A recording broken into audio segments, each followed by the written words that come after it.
And we are live. What is up? It is the Livestream Lounge. And hold on, I should have this queued up every time. I know I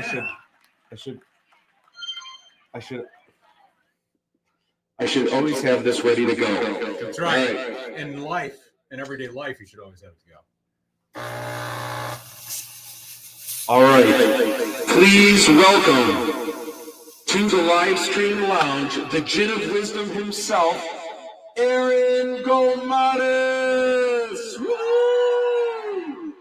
Thank you. Also known as Aaron G. Aaron G, what is Radio up? mode. How's it going? Radio mode is what's up? Audio Yeah. input mode. And audio input mode is up. All right. Sorry about that. No, So, very nice. what is up? It's so good to have you back in the It lounge. is very good to be here, man. Let me Yeah. tell you. Wow. Yeah, I feel like it has been ages. yeah, Scores and scores of weeks. yeah. And we've got so much to chat about. I know you've been up to a lot, and we got a lot to chat about. The movie, everyone's talking about it, The Jinn of Wisdom. And this is the first time, I know you've been on the live stream before, but now that the movie's been out for 2.5 months, I feel like it's time we can finally talk about spoilers. Yes. And we've really kind of downplayed the Jinn, because I feel like the Jinn is one of many characters that's meant to be discovered. Same is true of Umi, of course. And so now I feel like this is the episode where we can talk spoilers of the first movie. Of Not- the we first, can't- yeah, so we that's can't- barely even complicated. Yeah. Okay. Oh, Yeah. Okay. So we got lots to get into. First, though, we need to make some drinks, because otherwise Yeah. I get cotton mouth, and I need to. That's true. I Everyone actually- cotton in the mouth. While I was waiting, I actually nice. already made mine to save a little bit of time. So I've got a little nice. bit of that is a Cylon Warrior from I'm Battlestar pre-mixed Galactica. here. I can put in a very cool, nifty, Yeah, sticky yeah. little glass of some kind. And then what kind of glasses would you guys like? Right over here, I have Ooh. right behind you. I have Star Wars, Empire Strikes Back, Return of the Jedi, Indiana Jones and the Temple of Doom, Whoa. Battlestar Galactica, and E.T. What is your fave? And James, what are you Wow, thinking? That is epic. Okay, I'm gonna go with this right here. The Darth Vader with googly eyes. Darth That's Vader with googly eyes. It's from 1977, and most of the art from those glasses is great, but that is such a strange. Yeah, that's so. It's so bizarre. It literally Googles right out at you. Yeah, Yeah. googly. Very James, what are you nice. thinking? The R2. The R2. R2, the classic 70s. Yeah. All right, rock and roll. We'll rock out a little bit of ice. So I have to tell you guys, oh my gosh, I'm really sore. Yesterday, all right, so It's probably from the gym doing all these different no, things. no, it's not from the gym, but It's writing all them checks. Man, no, it's not that just either. all kinds of pain. No, so I about 1.5 years ago, I went to get a couples massage with Case, Ooh. and I mean, it was sore after a couple's massage. Not that getting a massage would be ew. when But we like, oh, this doesn't seem like. Oh, okay. when we started. The person I was paired up with, it was the first time I got a massage from a gentleman. Not that there's anything wrong with that, but it was actually the best massage I ever had. It was amazing, and yeah, it was so good. And I like it like firm, and I just I like just my muscles dug into and pushed around and everything. It was great, even though it was the best. However, when he used his hands, it was amazing. But every now and then, he would use his forearms or his elbow, and I would be paralyzed because it hurt so bad. I was like, but I couldn't say anything because I was literally like, Yeah. and I couldn't I Nerve. couldn't get words out. But then he would switch back to his hands, and it went from absolute pain to euphoria. Okay. So anyway, fast forward to yesterday, I had a date with Casey, so we decided to go back. And I'm like, I'm going to say up front, no forearms, no elbows. Yeah. No razor blades. Yeah. Objects. So when we walk in, the lady behind the counter says, "Would you like it rough? Okay, great. Would you like a deep tissue massage?" And I don't know what that is, but I was like, no. yes, I would. I would like a deep tissue massage. This could be a show. Yeah, you know what? Yes, I would like a deep tissue massage. So I go in and I see the guy, very friendly, and I say, hey, I said it was the best massage I ever had. But I said, the forearms and the elbow and this and that. And he said, well, if I'm going to give you if I'm really going to work the muscles, it's only a fraction with my hands to really, really work the muscles. It really needs to be, he said, I can ease up a little bit on that, when I'm using the forearm and elbow and everything. I said, you know what? You're all right. Fair enough. Sounds good.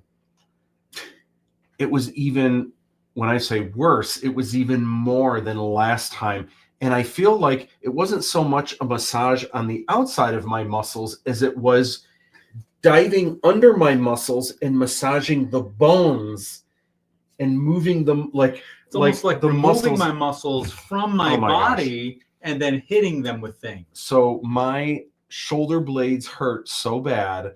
My back is sore. My neck is sore. Parts of my calves and my legs. But I was like, I couldn't even say anything. I was just like, and the other bad thing that I did, instead of it being an hour massage, I was like, this is going to be great. I got an hour and a half massage the entire time, just couldn't wait for it to be over. It was so, that is the perfect, terrible. Epic fail. Yeah.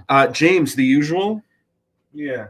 All right. Deep tissue massage. Maybe I'll get one of those. Okay. An hour and a half. That's going to be like so. Now my arms and legs bend both ways. And James, also, would you like the extra special shot? I feel if I stand up tall, if I stand up, it's actually like just kind of like be normal size here. You don't have to. The espresso? Do you need it? No. Nope. All right. More. Let's see. Oh, I don't know why that comes out, but that's for you. Oh, right. Just see here. Yep. We're about to get started. We'll check in with comments, and we have a lot of fun things to talk about tonight. Cannot wait to get into it. Little dash of this, and then we are going to mix it up, round and round. All right. Livestream lounge. Googly. Oh, Aaron, I was going to give you a little splash. Oh, a splash of color. This. Yeah, just a little splash of color, just a little ditty here. Oh, and then James, I forgot. Would you what flavor can I add for you? We have mocha, peppermint mocha, glazed donut, caramel, thin caramel, salted caramel, and gingerbread. To go with that peppermint mocha. Peppermint mocha. All right, bringing a little Christmas back already. All right, I'm down with that. Little splash of peppermint mocha. We're gonna shake it up and we'll raise a toast.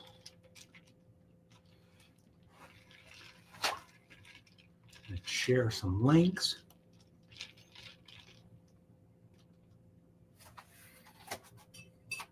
All right, here we go. All right. It's an interesting industry where it's always sink or swim. We're going to get into the nitty gritty tonight with the Jinn. Oh, Cha-chink, cha-chink, cha-chink, cha-chink. Matt, when you're not around and we toast to something, we just cool. suck. Like yeah. We're not. That new encounters. We're not. All right, let's get the party started.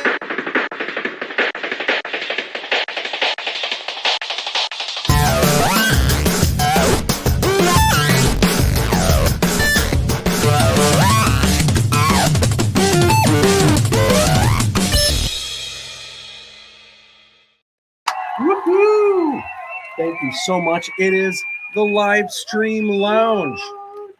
And already we've got the chairman, who says, evening, what is up? Thank you for hanging out with us tonight. All right, so let's get into the nitty gritty. It is the live stream lounge. We have a special guest tonight. As you know, Aaron Golematis, also known as Aaron GTV, the Jinn of Wisdom. I cannot wait to chat all things about your character and get into some of the deeper things about the film. Of course, we have to get started with James' outfit.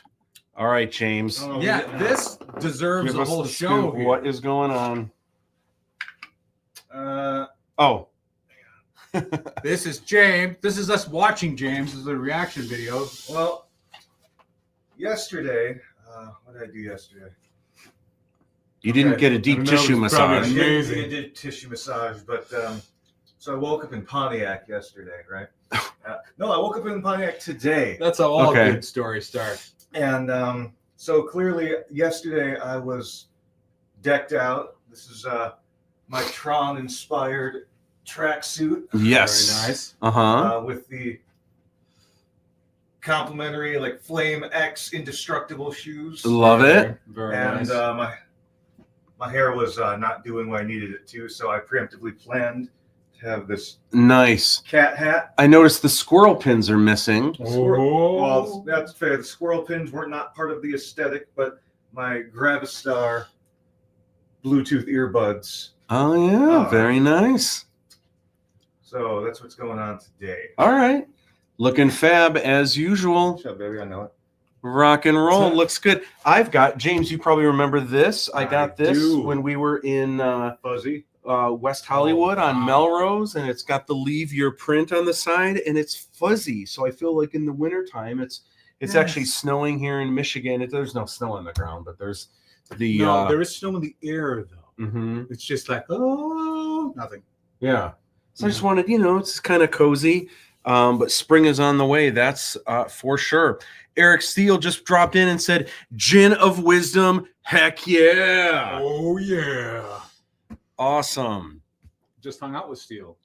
Oh, awesome. Yes. We were talking tech things. And it's fun to geek out about new tech that's coming out. Well, I can't wait to chat about some of that tonight. In fact, real quick, I just wanted to mention my brother has a new app for iPhones, and it's called Focus Dial, and it's a way that you can kind of figure out how to manage your time, and it's really cool. It's especially cool for people that, a lot of people have anxiety these days, and they have something they need to get done, and then when they don't do it, they get like the anxiety builds up and everything. So this is a way to kind of strategize your time. It could be things for work. It could be things like how much a week do you want to spend learning a new language or practicing the guitar or whatever it is. It's a really, really cool way. You can set it up all different ways. Really, really cool.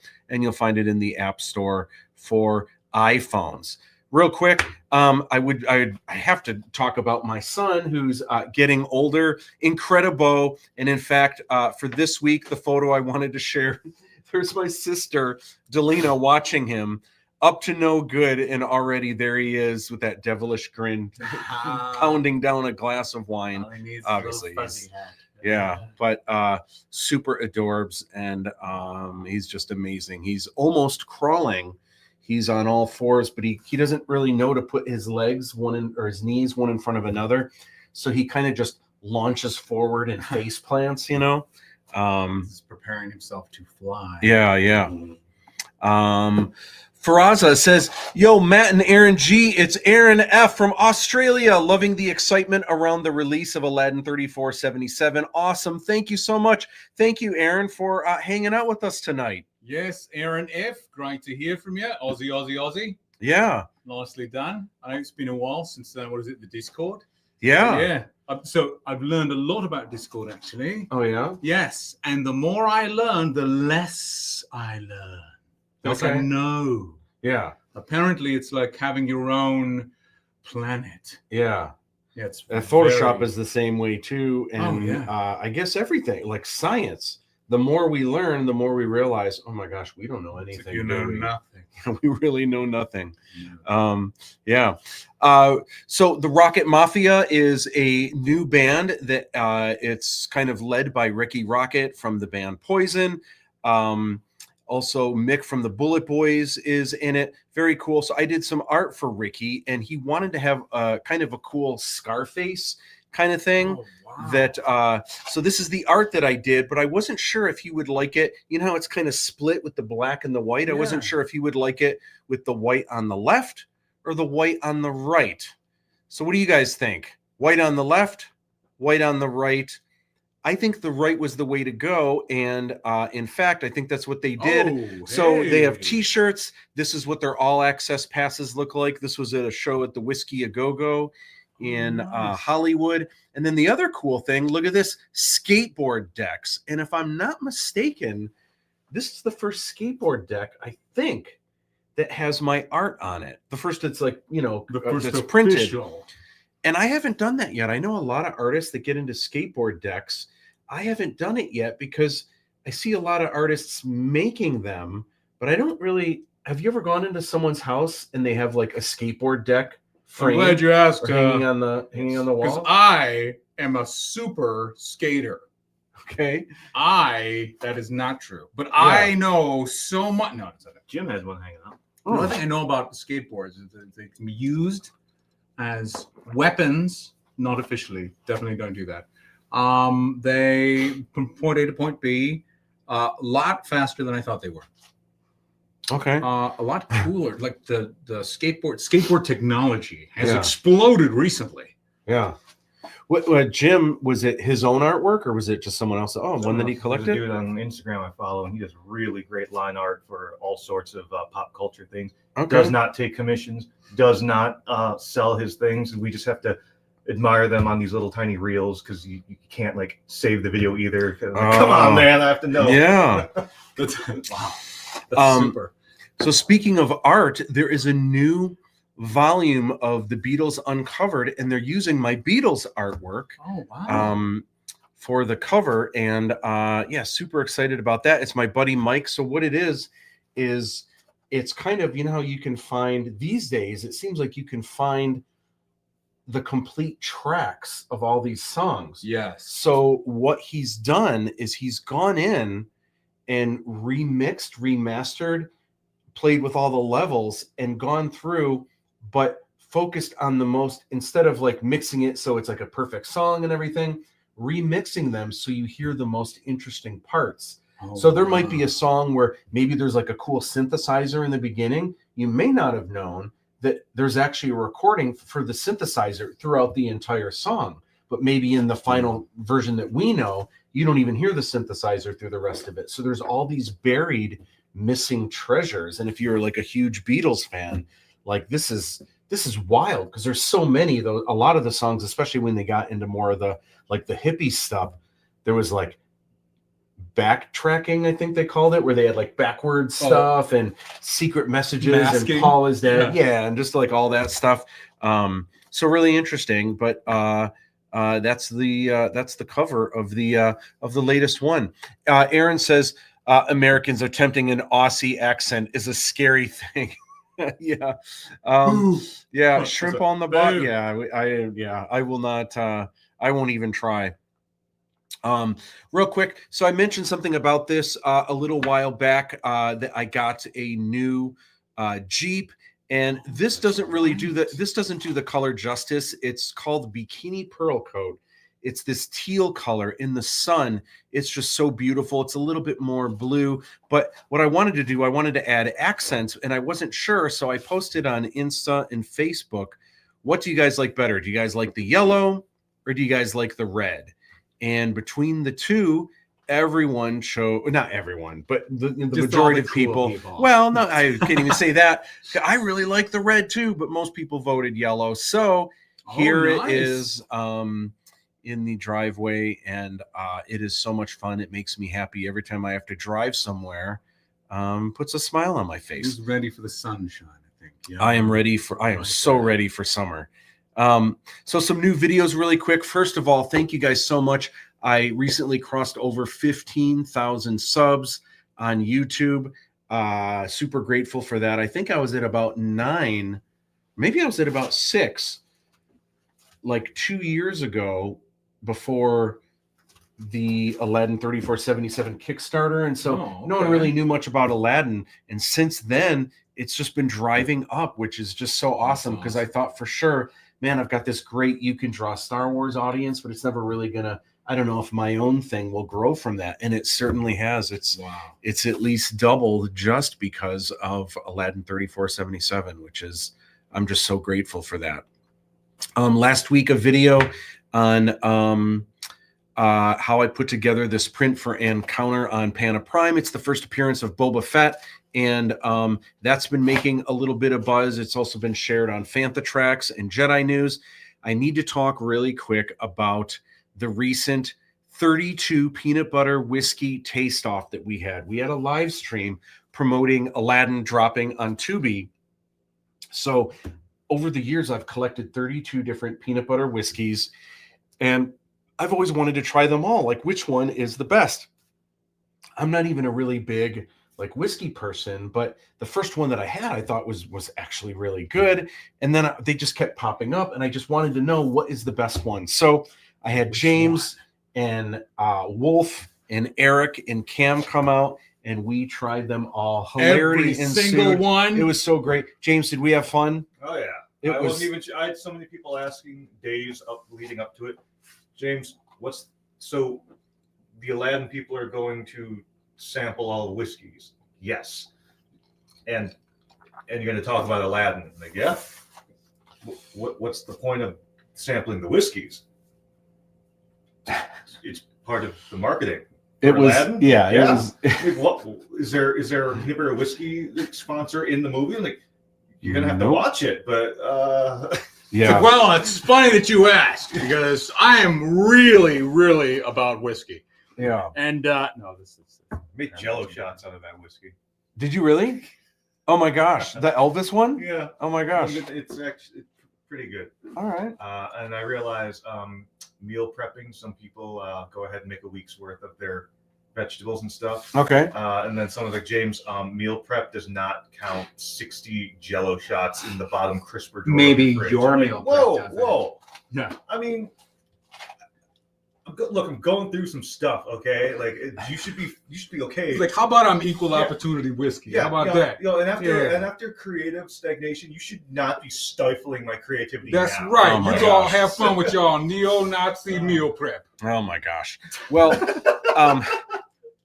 I'll tell you what, it was a really good time. I know it doesn't seem like it would make sense to peanut butter whiskey and Aladdin 3477, but it's just this crazy idea that I've had, and then I just I had to do it, and it was a lot of fun. So you can find this if you haven't seen it, if you're looking for something really funny and really fun to listen to this week when you're at work, or to watch, to put on in the background. Check it out. You'll find it on my YouTube channel, but because it was live, it was a live stream, you have to click on the live banner, the live tab, Okay. and then it'll you'll see it right there. They're asking And a then lot of people. Past lives. Well, past Yeah. lives. No, but yes. It's not just on the video time. Yeah. Well, I mean, because when you go there, it doesn't show the it doesn't show the live. I mean, if they stream, subscribe to you, that does pop up on its own. Oh yeah, yeah. Because otherwise, you're asking a lot for people. Yeah. To navigate a tab. Well, yeah.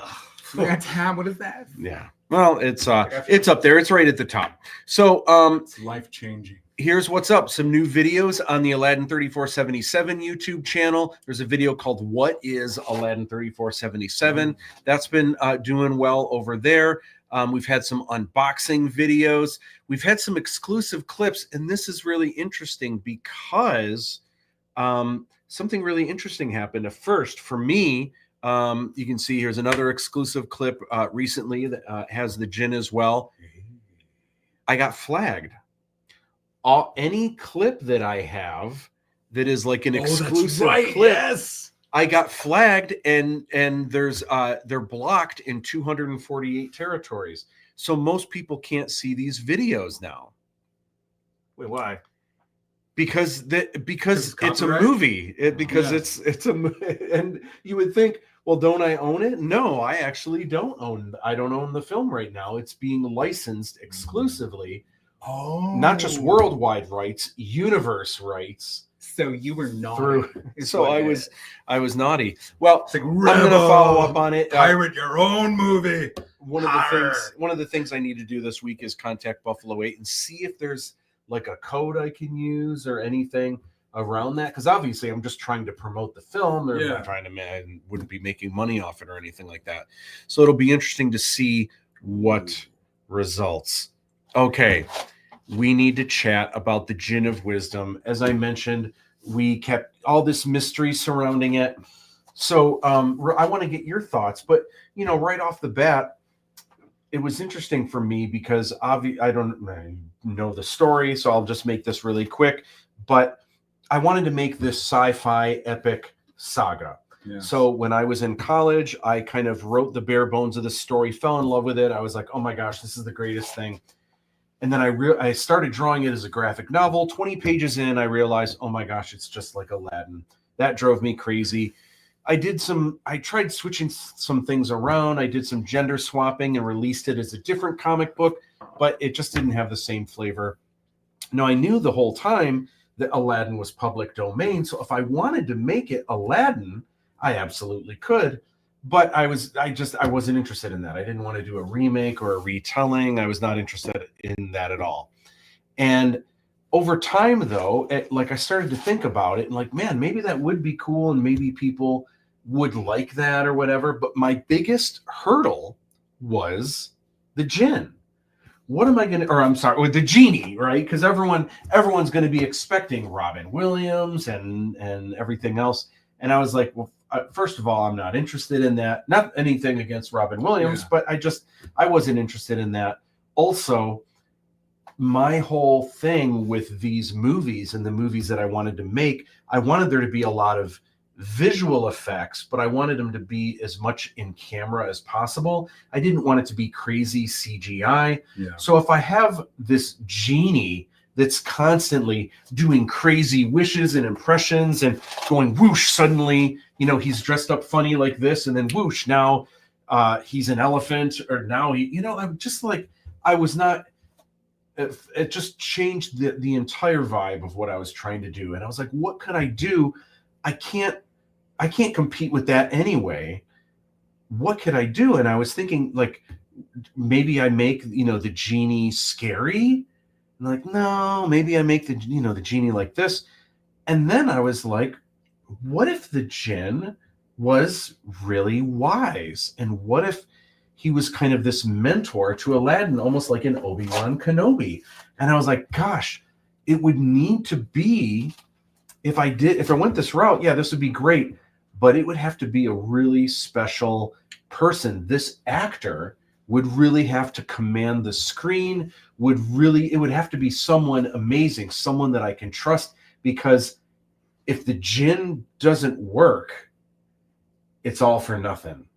Like, it's just not going to work if the Jinn doesn't work, And I guess same for Aladdin. If people don't like Aladdin, then, it's not going to work either. But like super, super important, the Jinn really has to be something special. And so, but he said no, but I was available, luckily. So I remember, I excel at availability. I remember when I met you, I remember telling you even a couple times, I got this thing, I'm not even going to tell you about it yet, but like, and do you remember when I finally sat you down and told you about this project for the first time? Oh yeah. Do you remember? Where were we? I think we were right here. Yeah, we were actually I remember we were in the home theater. Yeah. And I don't know if I was showing you something about it or anything, but I do remember telling you about it for the first time. And yeah. So this is kind of the idea here. You can see one of the early sketches of the Jinn and the Jinn symbol and everything, and the rest is history. So Aaron, I would love to hear your thoughts, like the experience. Have you had a chance to see the film yet? So I've seen parts of the film. Okay. Many times. Oh, okay. So I've seen I'll walk in And then it's like, well, okay, yes, I was here. And then I'll go and so I recently have seen or here? Well, here and Recently. Okay. yeah. So Okay. and then especially since you can now get it with the subtitles. Oh yeah, on Amazon. Yes. Yes. But I think when I first came here, there were so many like firsts for me. Yeah. Because we just met. We Yeah. just started hanging out. Mm-hmm. I found out that you were a musician, and there's a whole bunch of things. Your house is magnificent, unbelievable. But when you said you wanted me to look at a script, I remember sitting there. It's like, oh yeah, okay. So I'm looking, and then I didn't know that you wanted me to read the entire script in front of you. Yeah. But so that apparently is just a thing. Yeah. It's like you just, I mean, because since then I've done, you know, some other projects, but most of my stuff until that point was commercial. Yeah. So yeah, I mean, I read it, but it was, you know, it's like 60-second commercial. That's fine. So we read the whole script, and I'm here like, oh yeah. And I talk a little bit. It's like, oh yeah, well, you know, that's, oh. And I look, and that's sort of like, you know, just keep on, you know, going. The equivalent of my deep tissue massage was, oh, I'm going to read this whole script. Yeah, of course. I'm going to read this whole script right in front of you right now. So I'm reading the script, and the whole time I'm thinking, I'm reading this entire, I'm just going to, but I'm here to read a book. This is not a small script. Yeah. So then I finally get through it, and it's like, oh, this is not at all like Aladdin. Yeah. But it is. Yeah. Aladdin. But I think what was immediately attractive to me was when you decided that you weren't going to do it with CG. I just assumed because you were an artist. But one of the things that I really like about your art, especially to that point, is you hadn't gone digital. Mm-hmm. You were doing things real. And that really resonated with me because I was the kid who watched all the behind the scenes of movies. And I knew that, the Star Trek ships were made out of like shavers and stuff like that. And there's like little pieces. So to be able to make something real, and I got into doing digital, like building or artwork in 3-dimensional environments. But there was always a sadness of there won't be a place that exists. And whenever I talk about the movie now, it's like that finding that out was the most attractive thing to me about the project. Mm-hmm. It was like sort of like an homage to my childhood self. Yeah. That inspired me to do any type of storytelling in the first place. Yeah. It's like, yeah, I want to pretend professionally. Yeah. In a place that is created, that exists. And what I hope people feel about the movie is like after you watch the movie, when you watch it again, from the perspective of someone who is doing it the way that their inner child would have done it. Yeah. So I really like that. Yeah. There was so like whenever we could be real, we could be real. Yeah. The effects, it's like you're never going to spend, a gajillion dollars on, somebody falling down the stairs. Yeah. But it's like those stairs are real. That set is somewhere and it breathes now. Eric Steele, you get to see some of the environments that he is in. Some of those places live on to this very day. Yeah. I love that. And then, obviously, the negative part about me doing any type of theater work in the early on or any film work is you get really close to people and you never see them again. Mm-hmm. Or you see them on other projects. But it's interesting because when you see people at work every day, you kind of grow with them. But when you see each other as an actor, you're in a project, you're very, very close, and then you don't see them again for a really long time, usually, sometimes. And then when you see them, they're almost different people. Yeah. Typically, when a project only lasts like 3 to 6 months, it's not a huge. It's you expect it. Yeah. We were on this set for Well, in years. independent films, usually a month, or sometimes they'll Yeah. shoot an entire film in 2 weeks. You know? Yeah. Some yeah. In fact, some of the projects that I'm working on now, they've shot.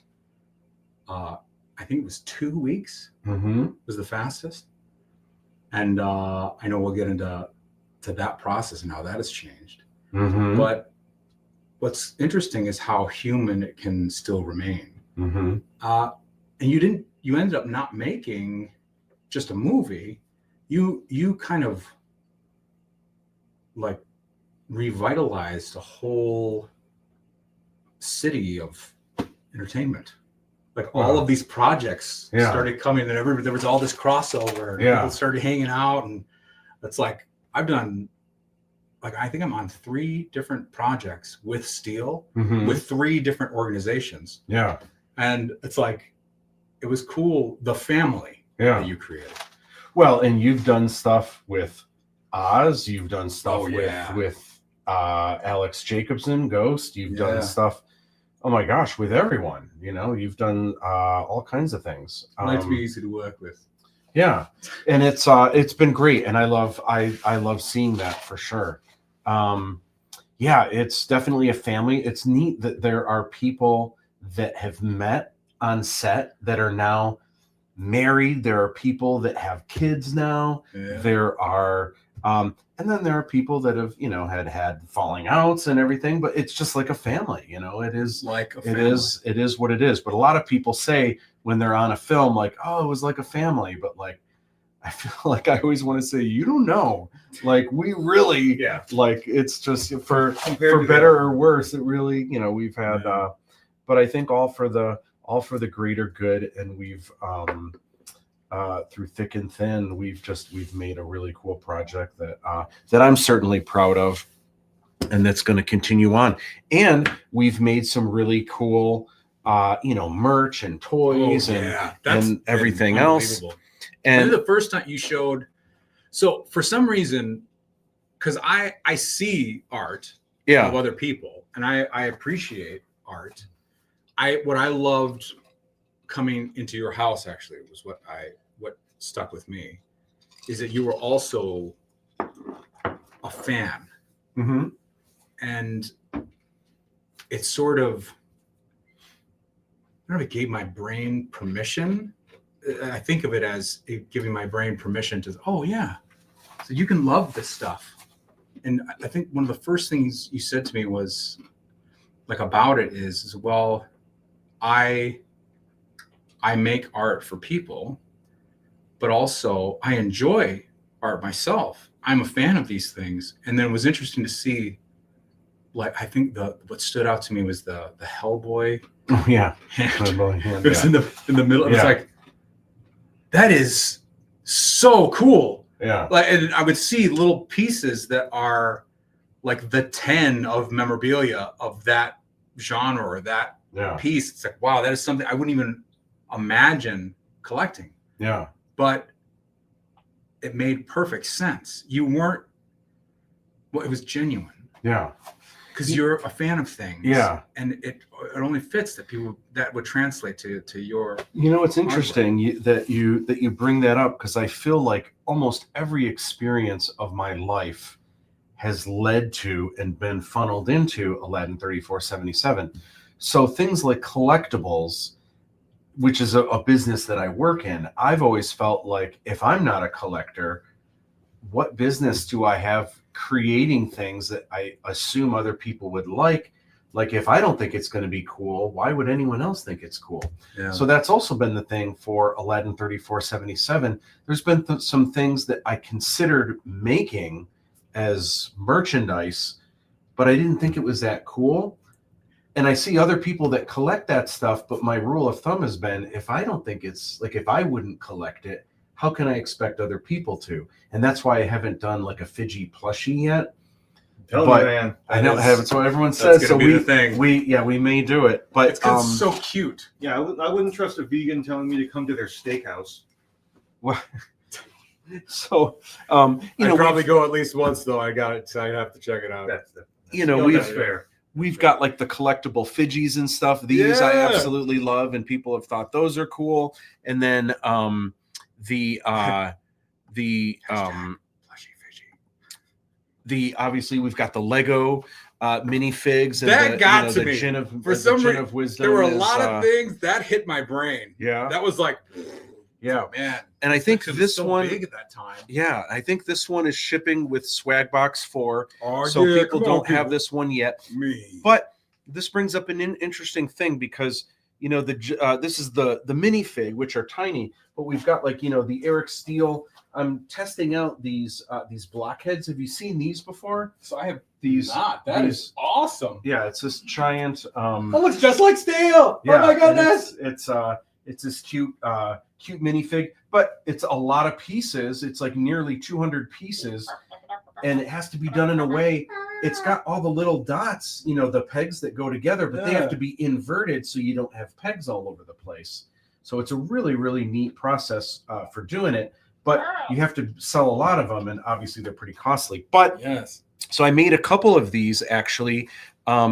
Did you see by any chance? I actually made one of Bredge that Bredge put together live on the Christmas show. Did you happen to see that? No, So- I haven't seen that. But that is hilarious. So here's the funny story. This is so funny. So I thought for the Christmas episode, John Rick came out and I presented him with, but it came in this box and he had to build it. Well, like normally it takes you an hour to build, right? It's like an hour and a half in, and he's like barely halfway through it because it's just not making sense. Well, I'm trying to continue the live stream, so I'm not really totally paying attention. And he's like, bro, what is this? And I'm just thinking, man, what is up with Bredge? He just like, it's got, because what you do, the box has a QR code and it has 3D directions, super easy on your phone. To swipe through. You can turn the thing around and see where the piece goes, and it's really cool. Anyway, there's like everything is like janky. It's not adding up right. He finally gets up to here, and there's like weird red pieces, like stripes that don't look like it should even be on the character. He finally gets up to here, and he realizes, Matt, I think I have the wrong one. I knew that was coming. Because there's a Jinn symbol. And I'm like, yeah. oh my gosh. So it turns out Got you. that they put the Jinn figure in the Bredge box. So I had to open the Jinn figure, and I was like, I hope Bredge is in here. And the Bredge was in there. So anyway, Oh, I that's wanted to hilarious. present you, and you don't have to build That this. was me, photobombing. You don't have to build this today, but you should make awesome. you should make a video. There's also some extra pieces in 100% here will. because I found a couple extra pieces on the I floor. will use those extra pieces. Well, I don't know if it's from this figure or if it's from Bredge's figure or if it's from Eric's figure because he made one as well, an extra one. Their powers combined. Anyway, here it is right here. But you should make a video of putting this 100%. together. You do the QR code and you could do a time lapse or whatever. But there you go, That Jinn of is Wisdom. awesome. Woohoo! What? Oh my goodness! It's real. La. Oh, and there we go, right there. Wow. Super cool, super cute. Nice. So you can imagine, you see like the scarf. Yeah. It's like on the sides and stuff. So Bredge is like trying to make it with these pieces, but it's the instructions It's like, for wait, I don't Bredge, and like they're just not adding up. It was I hysterical. appreciate all the wardrobe we- of the Jinn was something that I would legit wear every single day of my life. Yeah. So, yes. Well, it was very, kind of inspired when I met you. You were just you just had this style, you had this presence, and I was just, you just, it was so perfect. It was serendipitous the way everything worked out. Really, really cool. By the way, speaking of Genie, Eric Steele says Genie is derogatory. That's right. That's derogatory. Oh, Do we know that though? DTE See, I haven't seen the end of the first film. No. Oh yeah, Really? yeah. So I don't know. You're in the where. final scene. Yeah. Ooh. That's right. DTE, Dave Todd says, hello, dudes. How are you? Good, Dave. What is shaking? Hello, Dave. I was going to try rating from Twitch, but audience trailer fell off at the end. Oh, okay. Interesting. What is true? Yeah, I haven't been able to get into my Twitch account because I forgot my password. Eric Steele says I still have the original script in an Aladdin Trapper Keeper. That Oh, is yeah. awesome. I came across mine. Yes. It's a very special our Wolf Baldessaro says Klepto King in the house. What is going on? Represent. Sorry to be late to the party. We were actually just chatting about the peanut butter whiskey There you go. event. Rachel and Phoenix would love a Fidgy plushie. Yeah, a lot of people are saying that. So America that may be a must next time. Definitely. Brickhead's Jinn bears resemblance to Danny Trejo. What? Oh my gosh, I can see that. Oh, that's not the break. That's my actual head. I tried experimenting with like different things, so this is more of like a square, brickhead thing. So I don't know. Chiseled, sort of. Interesting. All right. Right. Very nice. I dig it. All right. I didn't shave today. Yes. Yeah. Sorry, but you're welcome. So real quick, let's dive into some juice about Aladdin 3477. As you know, it's a trilogy. It's the first of 3 films. There is a bonus at the end of the movie, so you need to stick around, stay for the end credits, because a true Marvel fan always stays to the end credits. It's your first look at the second film, and it's like a teaser trailer. So the good news recently is finally Amazon Prime Video now has subtitles. Oh my gosh. It's making an entrance. Thank goodness. And also interesting, I was on a website and I look up and it's this ad for Prime Video, and there's a still from Aladdin 3477. It doesn't even say the name of the movie. And I when I clicked on Watch Now, it actually just went to Amazon Prime Video. It didn't actually go to this film. But the fact that it was using our image, I was like, man, that is wild. That is really cool. Who's this guy right here on Amazon Prime? Yeah. So Aladdin 3477 is now the first movie, The Jinn of Wisdom, is worldwide. Available worldwide. Available now. Now more than ever. And it's now there's some catches to it. Not really catches, but like it's not misleading. It's available in some form or another. But some people feel like, oh, so I can just go to Amazon and watch it there, right? Well, it depends. Maybe. So this, I believe, is I think this is Apple TV. This is all the places where Apple TV is. This is where Amazon Prime is. So Amazon Prime is only, I believe, US, Canada, UK, Australia, and New Zealand. And Tubi now is US, Canada, Mexico, El Salvador, Costa Rica, Ecuador. Because Tubi is blowing up. Oh yeah, like it is all over the world. Like I've never heard Tubi before, and then all of a sudden, everything's on Tubi. It's definitely reigning supreme for now people know about it. 100%. Yeah, so especially for Steel. AVOD it reigns supreme for that.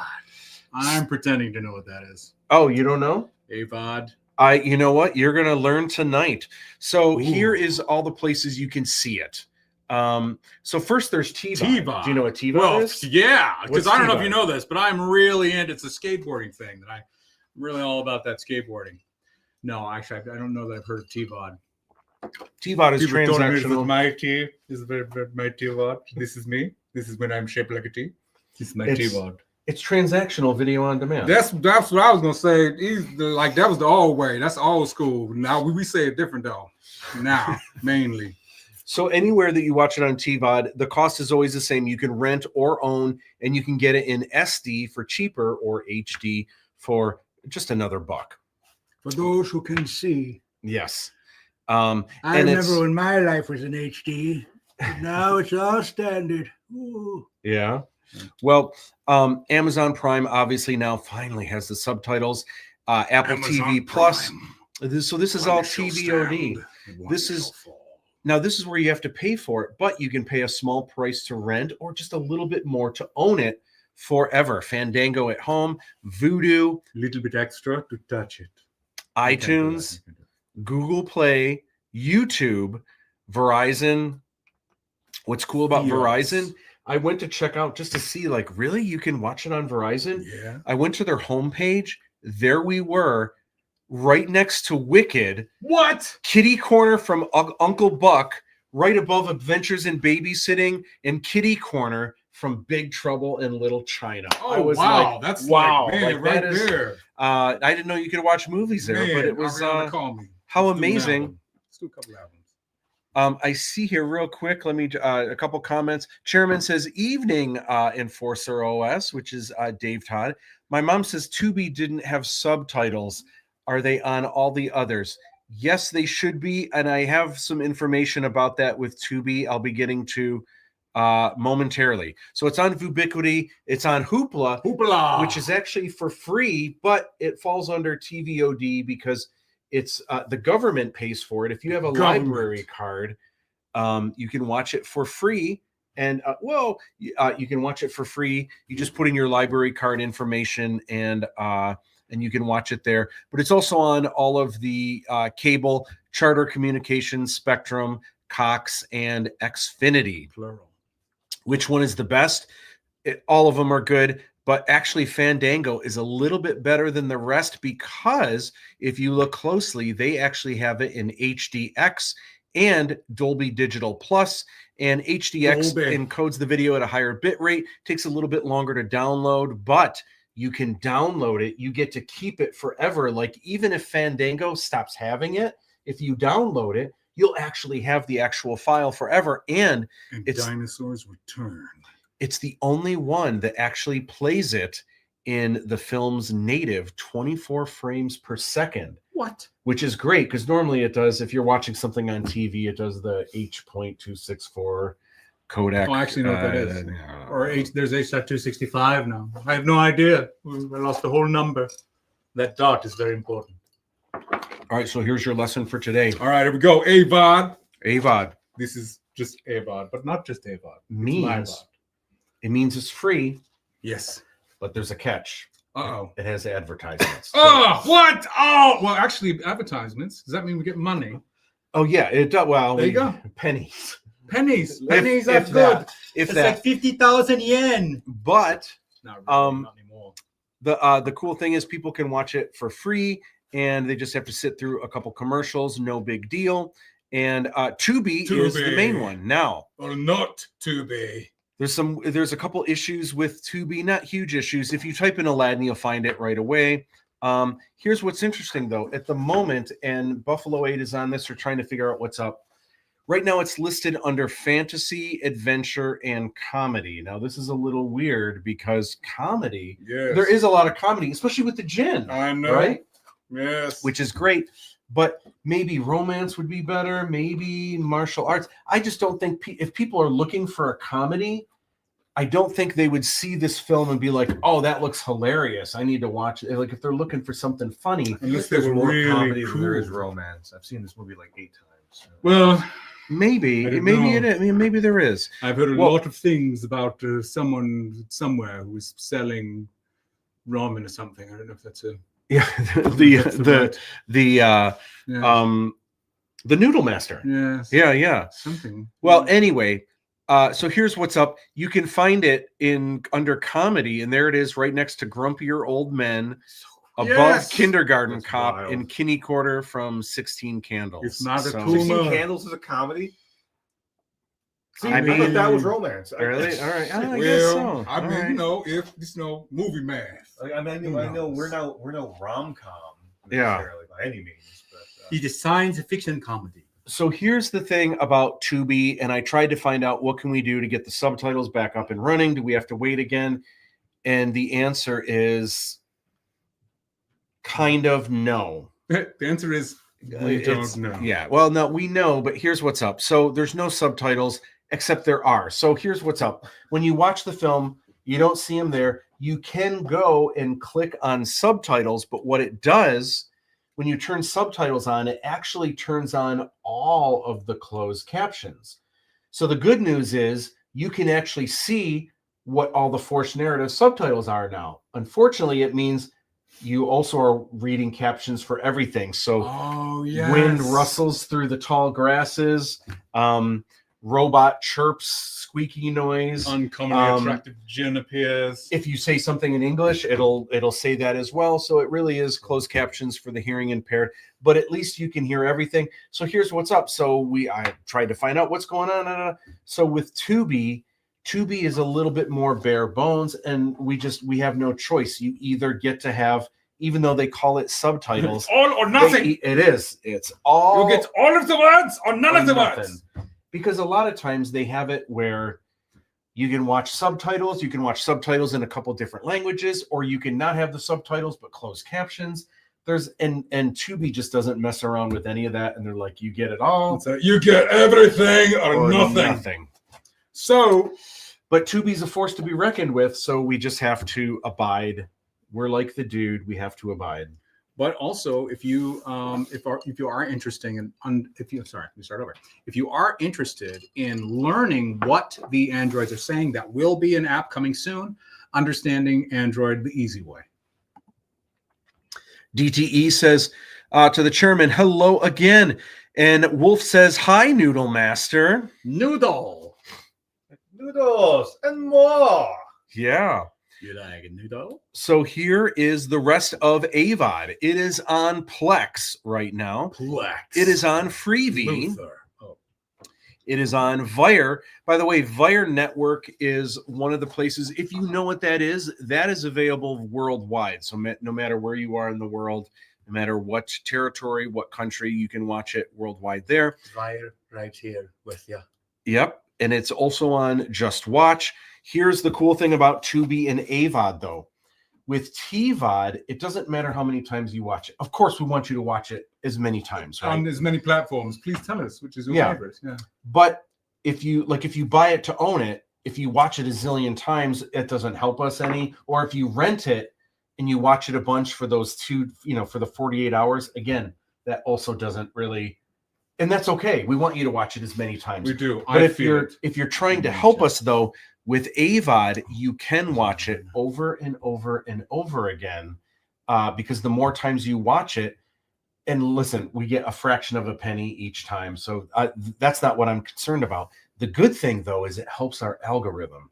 So every time you watch it, it bumps us a little bit higher in the search engines, a little bit more in the genre browsing, which is very helpful. So yeah, please on AVOD, watch it again and again. It will be on Pluto TV soon. It will be on Roku soon. It will be on Kino Check soon, which is worldwide, by the way. And it will be on VA Media, which is also worldwide.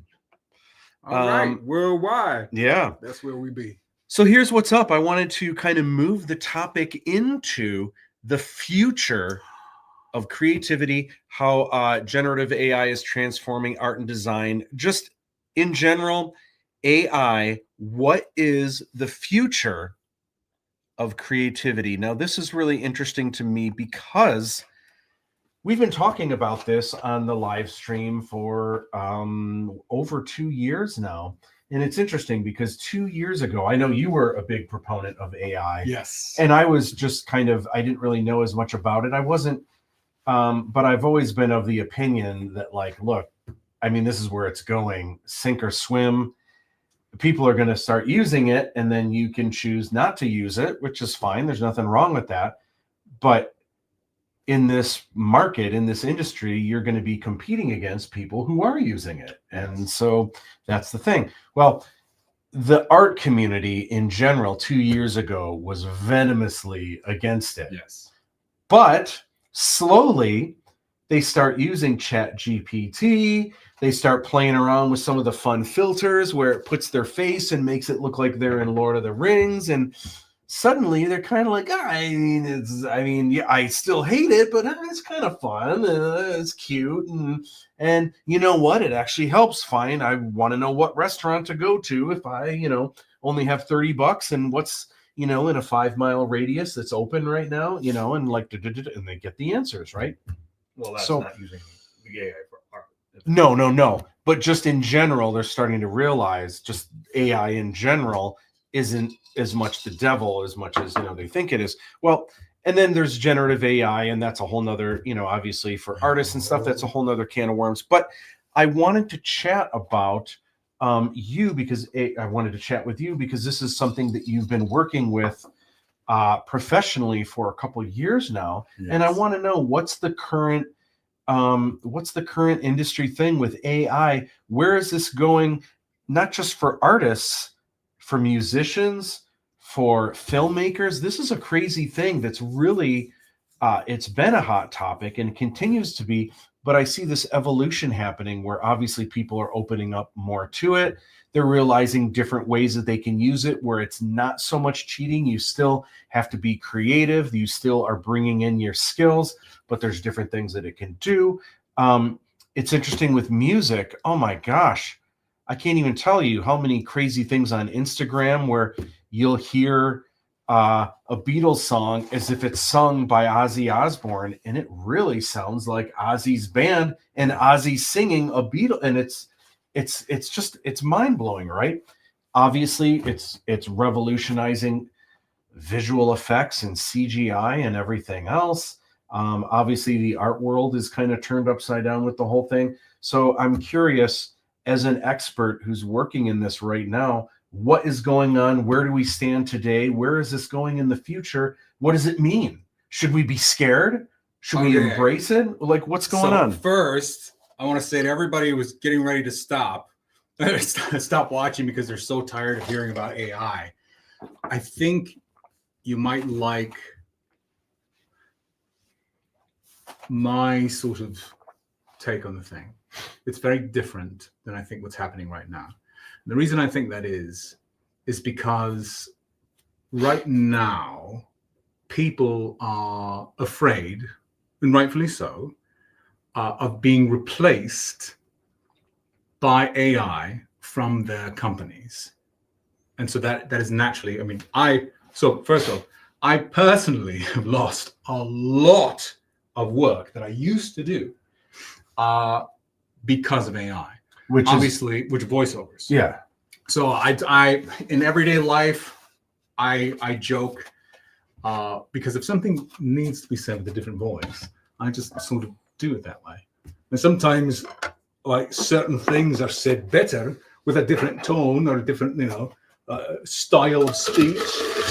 Certain acts are better, or different inflection is better for certain things. Well, if you are an impressionist or someone who does impressions, vocal impressions, well, everyone now that industry is free now. Now, if you wanted Morgan Freeman to read you something, you could just have his voice model do it for you.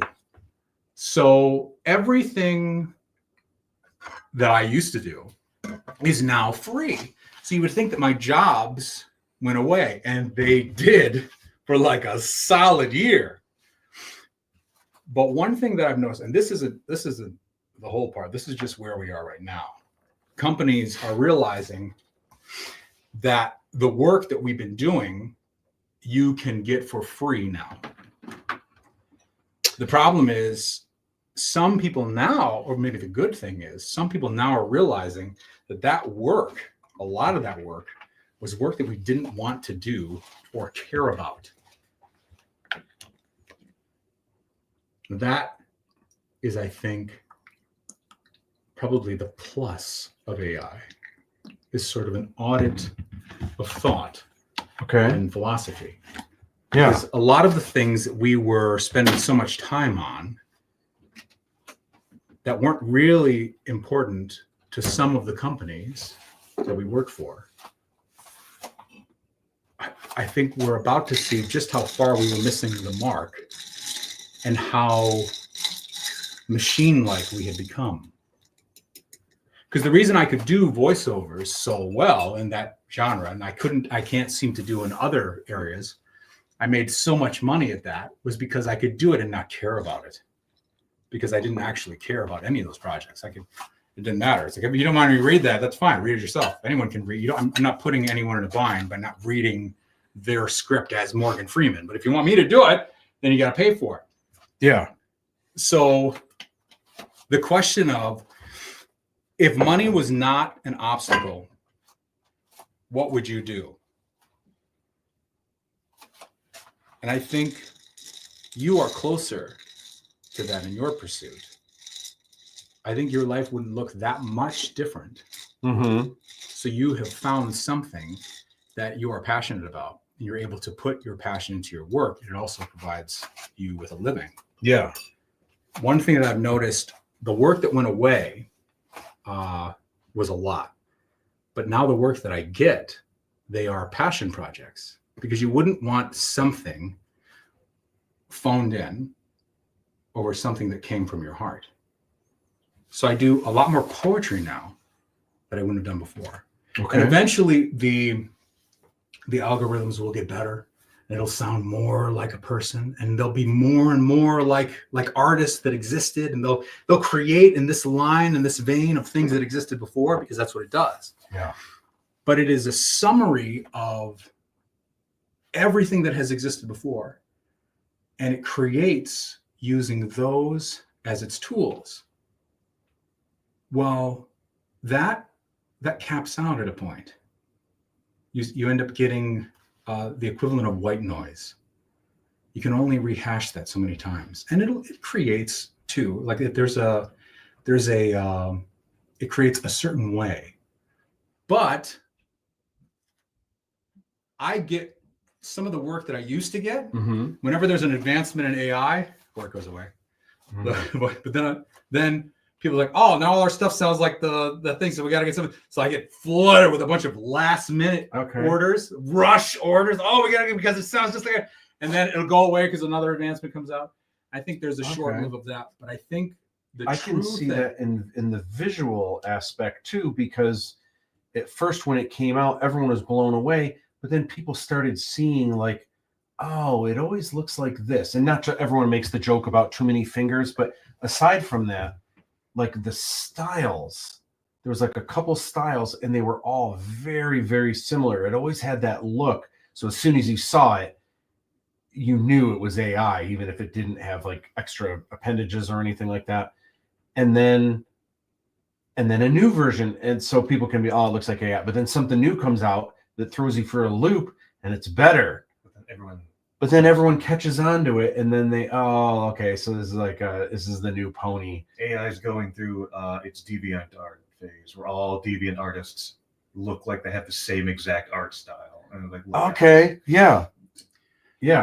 So I can see that in the art side too. Well, and what's weird is once you see the rhythm of how AI is being created, it's being created in the vein of, this is gonna get so I'm not gonna get as boring as this, because I really want to get boring, but there's so much boring stuff out there.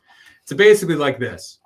There is a trick done in computers that allows it to understand or like compare really, really well. And so it started comparing things better than ever before. And so we gave it more and more things to compare.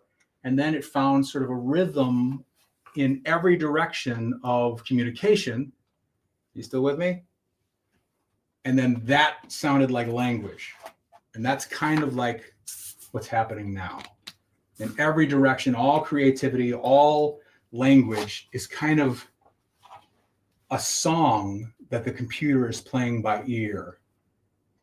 And it sounds a lot like us. The problem is it's using our media and our content as its food. Well, we've been generating content for a really long time, not out of passion projects necessarily. A lot of it is, but most of what we do are not our passions. What I think was really cool, just in our conversation here, you said, somebody asked you, what's the significance of peanut butter whiskey? It's like, is it a sponsor? It's like, why did you do it? What I love about that is the real answer is because I liked it. I just found out I liked peanut butter whiskey, and I thought, hey, why don't we do this thing? So that is the currency. That is so funny that you say that because do you know who Gary Vaynerchuk is? I don't think so. He's a big YouTube guru on all things social media, selling, business, and everything else. But he says exactly that the only currency you have is being genuine, because as soon as you're not genuine, people are just going to see right through it, and there's no point. And people are in this world where everything is, you've got people that are posers, and you've got things that are just like cardboard cutouts of whatever. As soon as you have someone that is genuine and someone who's real, people just latch onto that. Yeah. And so my whole thing with the peanut butter whiskey thing, it's not even so much like I thought, oh my gosh, this is going to bring in a new audience. This is going to like throw a cool thing in the algorithm or something like that. I don't think it did. In fact, I think it may have done the opposite, but I had to do it. It was like, I just thought it was fun. And I've been thinking about it for years. I've been collecting them. It's this quirky thing. That's all I can do is be myself.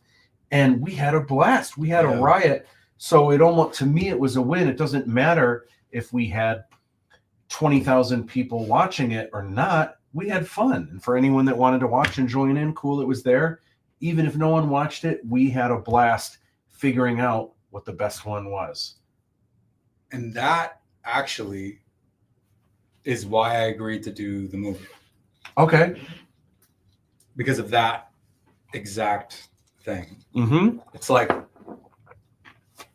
I remember you were, it wasn't an instant yes. You were a little bit hesitant about it. yeah, because I was like, oh no, you know, I'm working. I was working with a lot of nonprofits at the time, and oh my goodness, I used to work with mega churches. Am I going to be able to hang out in this world, and am I going to be offensive to some things I have to worry about? And say, well, wait a minute. When I reduced it to, this is something that I always wanted to do as a kid, and when I went into that world was not what I thought it was. And so I was stuck. It's like, well, here I am, a creative person, but I don't paint the way that everybody paints. I do things a certain way, and it doesn't fit into the world. But the world that you presented, I fit there. I think that way.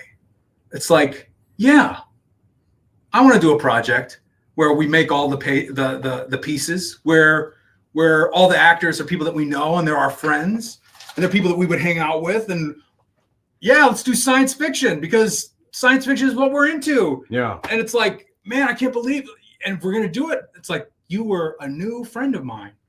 So I would have done it just to hang out. Yeah. And this is like, yeah, it's a project that we can do. It's like, I really like people, but I just work. That's kind of what I do for fun. Mm-hmm. So it was perfect. And then, like, I think if you do projects that way, not only is your life better, but it doesn't really matter what technology is there. Now, right now, I know there's people who are thinking, like, yeah, but except I'm talking to myself. I sandblast mailboxes.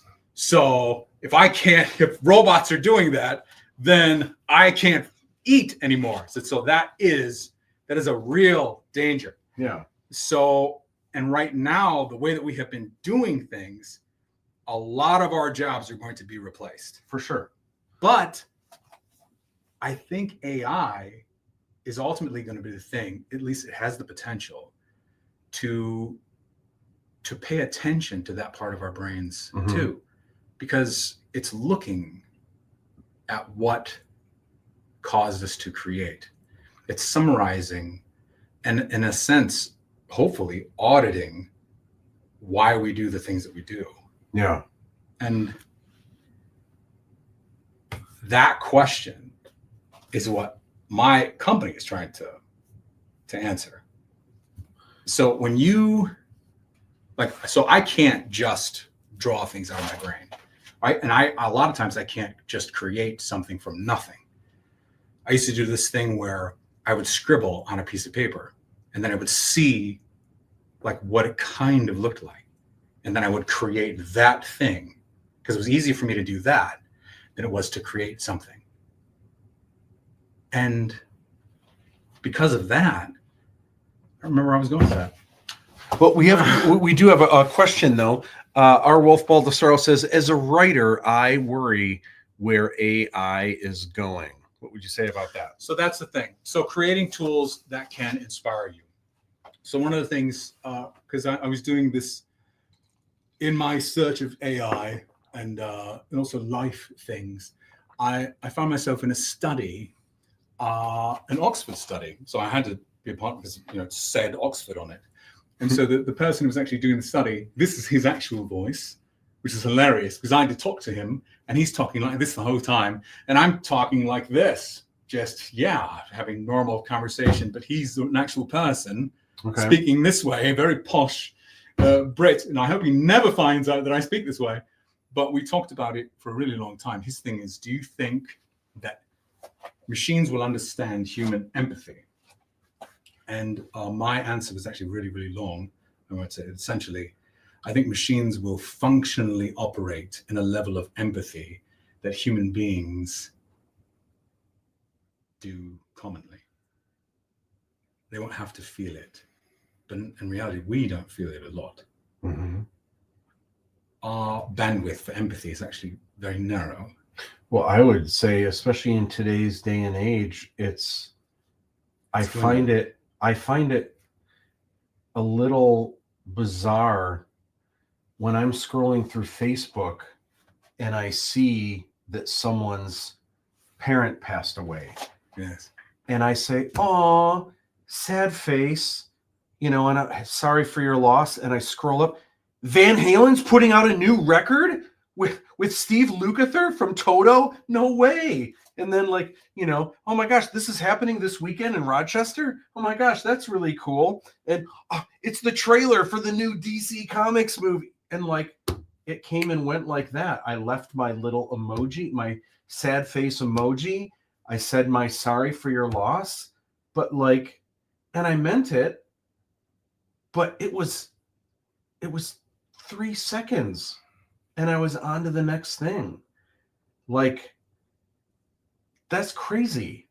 Yes. And I don't know. I don't feel good about that. At the same time, it's hard to dwell in other people's, what is happening to us? It is kind of alarming. There's an insincere reason for it. It's right now, it's the reason that we have these ways of communicating, the reason it's easier to get information than ever before is because things are being sold and money's being generated. So you have to, I feel bad, but it's my go-to is we're going to have to sell Oreos eventually.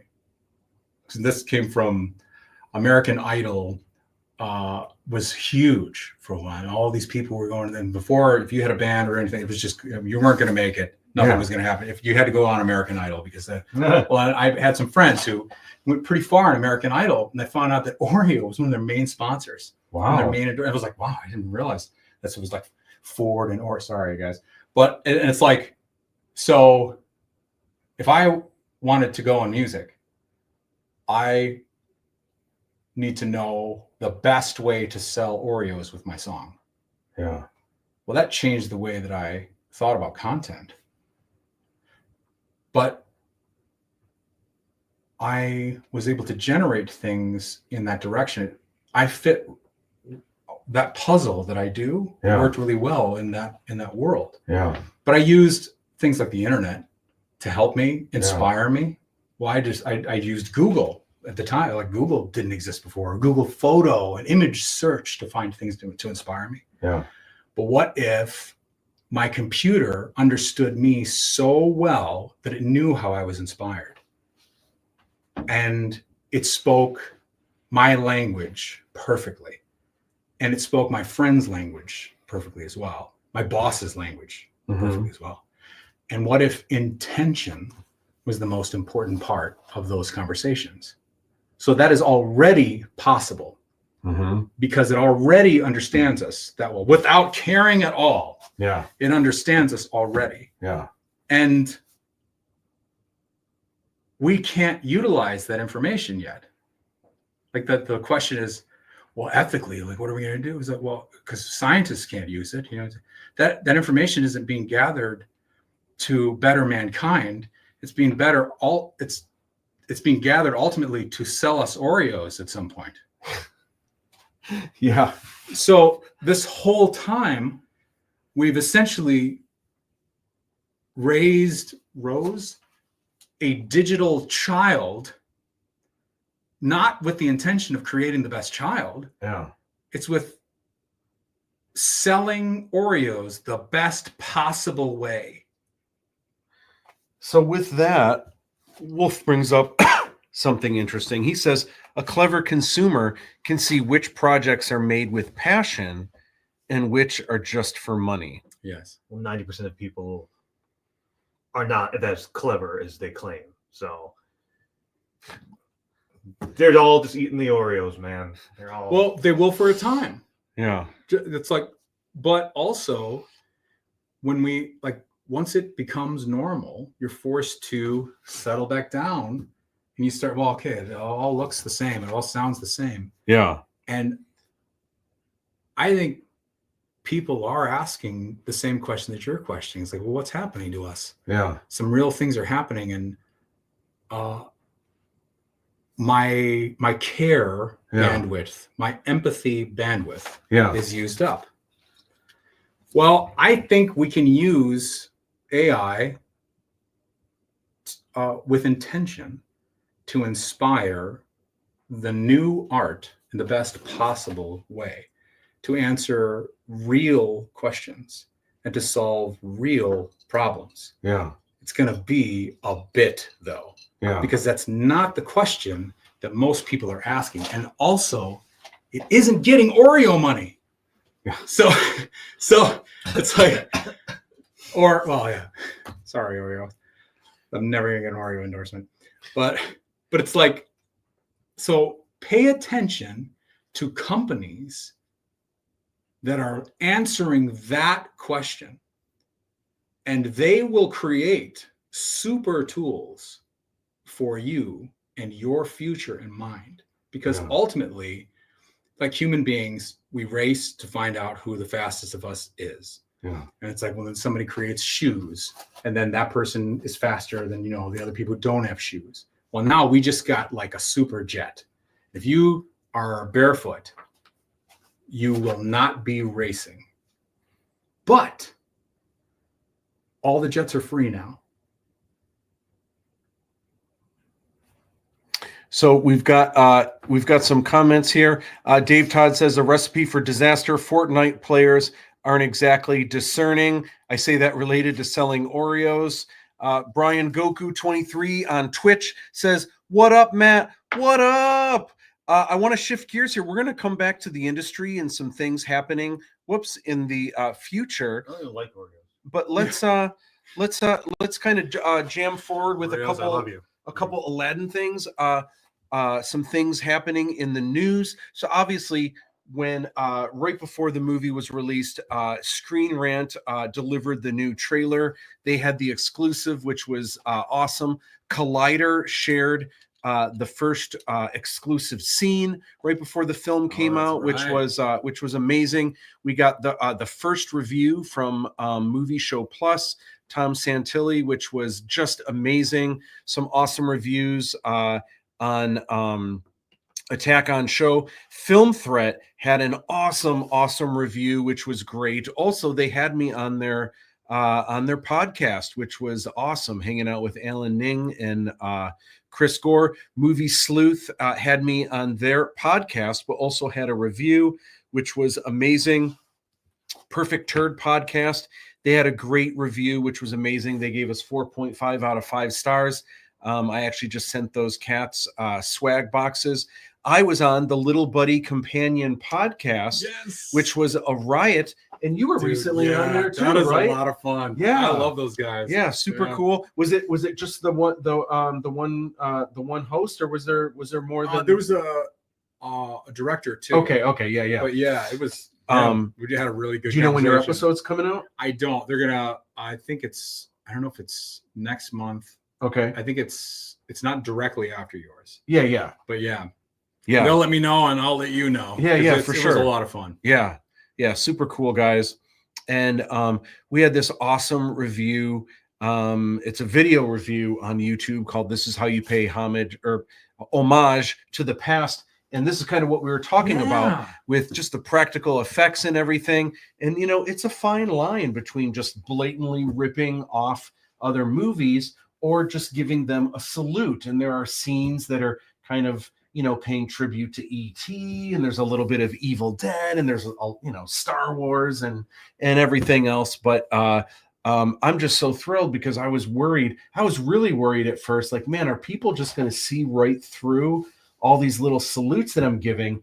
I felt a lot better though, like early on when we were filming is when Stranger Things came out. Yes. And everyone loves Stranger Things. And I remember watching that show, especially at first, like, oh my gosh, this is Salem's Lot and this is E.T. and this is like, and people ate it up. And I'm like, okay, if people like this, I think people are going to appreciate what we're doing. And sure enough, people really seem to like it. We've got a great article in Starburst magazine.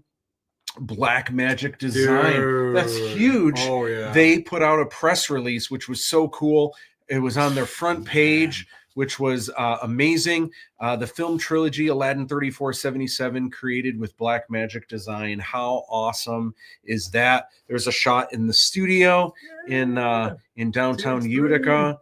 And just so thrilled with all that. We've also been popping up in strange places like horror websites, which is wild. TV Guide. Who knew TV Guide is a TV thing? Guide, shout out TV Guide. Memes. Here's a meme that I found. I'm going to eat food today. Did you make that? No, I found this. That's so perfect. The look on James' face is like, what? It's like, what? That's what we're going for. Yeah. Hey, okay. So don't this question is it. new. Here's it exists. Here's something interesting. Knockoff Aladdin 3477 merchandise. So there you go. That's how you know you've arrived. So you can buy all these. Again, I did not make these. But do they have a V-neck option? I don't see a V-neck, That but one is $200 extra. but some of these are hilarious because look at, here's a knockoff. This image, I know we had this hanging up at the studio. Mike Heston actually printed this and framed it for us.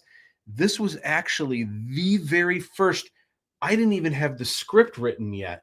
This is the very first promotional image for Aladdin 3477. And all I did was I had the gold tray that the lamps ended up, and I didn't know that the lamps were going to be on it. And I had one cool lamp. I actually thought that was going to be the lamp of wisdom at first.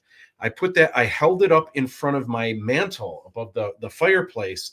And I just, standing with my phone, I just took a photo like this. That's awesome. Added in the logo. And that was the first, I don't know if you could even call it a promotional poster. It was never available for sale. It was just on the website. I had no other images but this. Do you know what kind of lamp that is?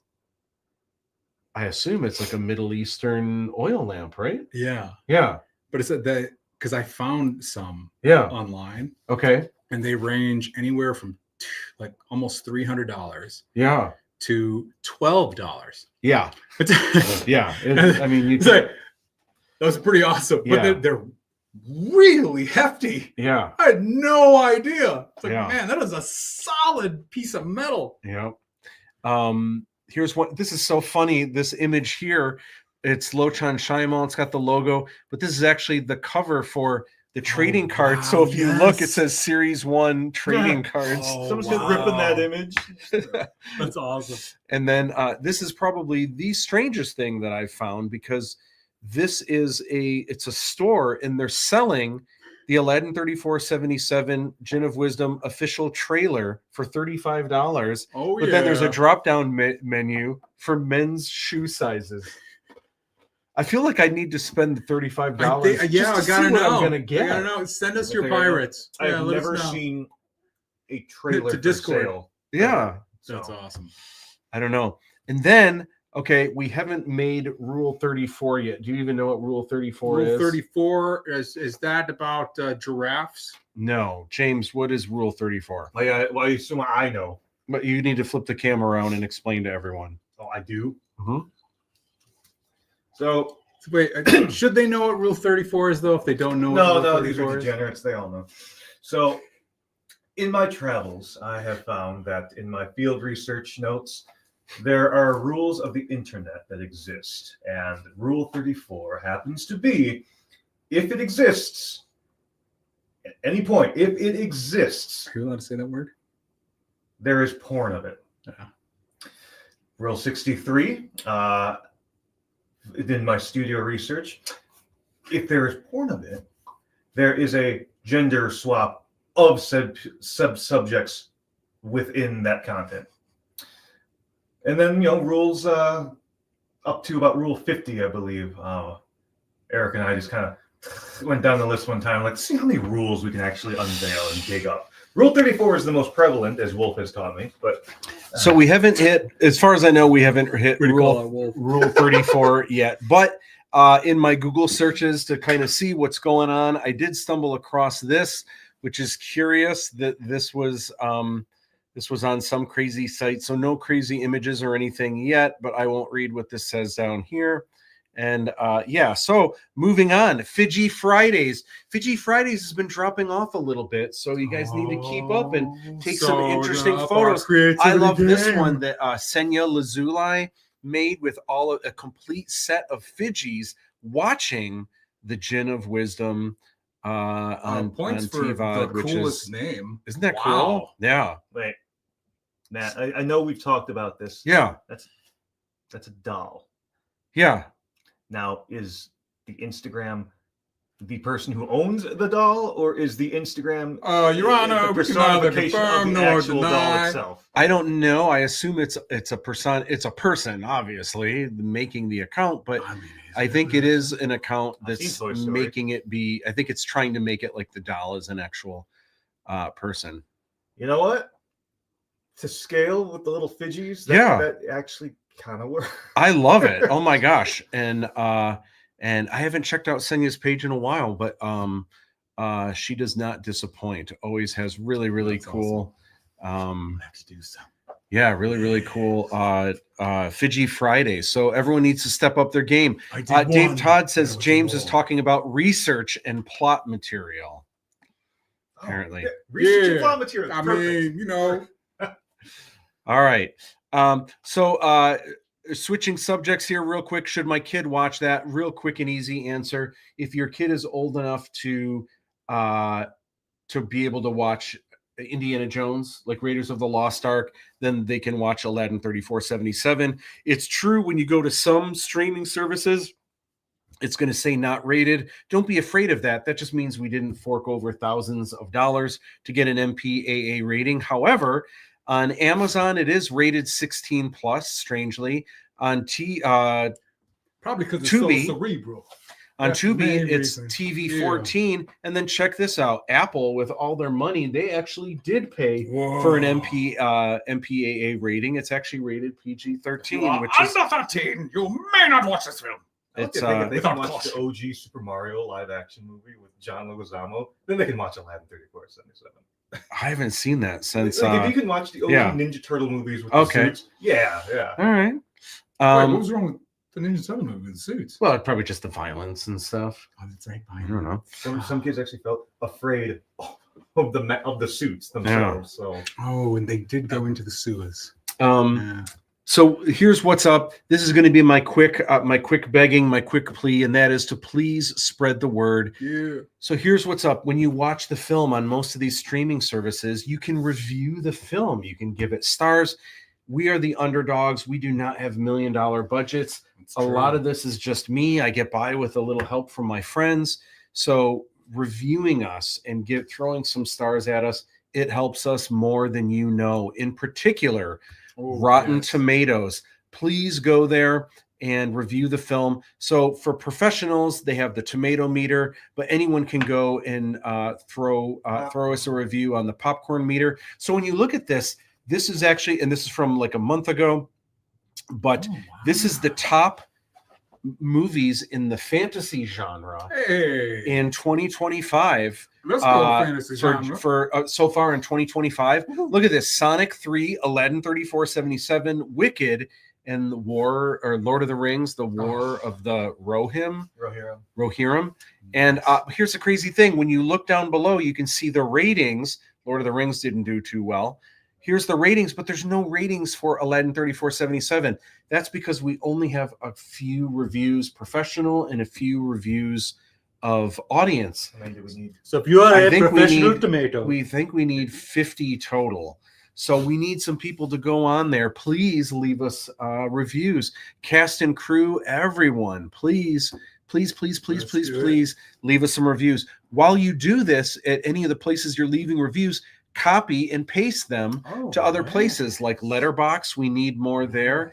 IMDb, we need more there. So please help us out. I'm telling you, Matt, what War of the Rohirrim lacked in the film Mhm.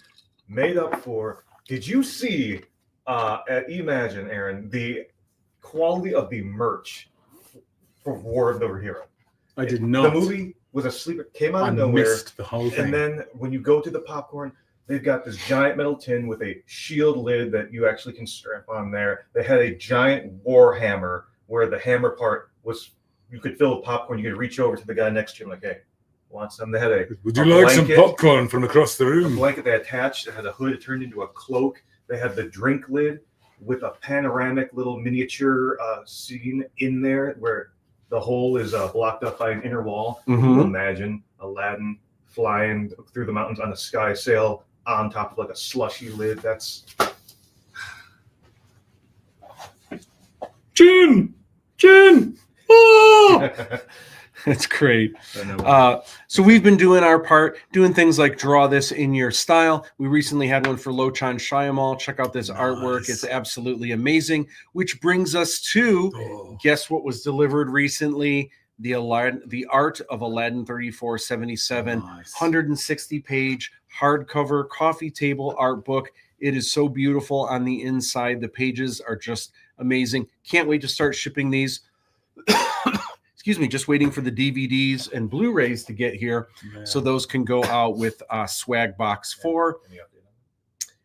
No, I don't have an official update. That's on my list of things to hit up Buffalo 8 this week and see if I can get the scoop on that. The book, I'm so proud of it.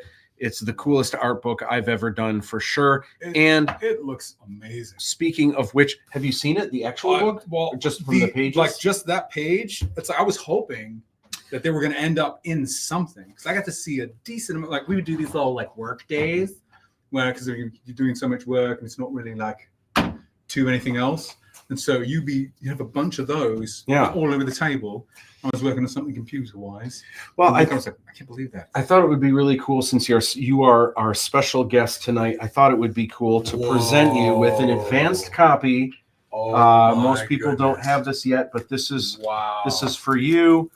All 160 pages of chocolatey goodness, and just had a blast putting this together. There we go. Man. Jinn of Wisdom, and lots of fun things. Also, lots of Easter eggs, things that a lot of people didn't know. For example, you've seen the movie poster over there, right? Did you know that before the movie poster looked like that?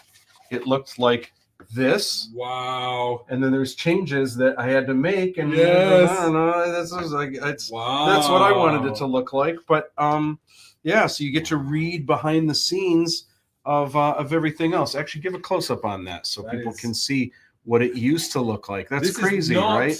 like a shallow book. There's a lot of information in here. Yeah. Well, and Back in my day, when you wanted to see behind the scenes of a movie, television was called books. So you had to get these behind the scenes things. Sometimes they were complete nonsense. But this is magnificent. Yeah, very, very cool. I'm super happy with this. The printing just came out awesome. Yeah, it's a velvety, kind of a velvety cover. And then look at this. It also comes with a silk bookmark. There's no way you can read through all of this in one sitting. It is jam-packed with stories, informations, behind the scenes, lots of behind the scenes photos and stuff. So Lots of fun. But look at this. It's got looking through this though, a bookmark ribbon, gold. you wouldn't AI this. No.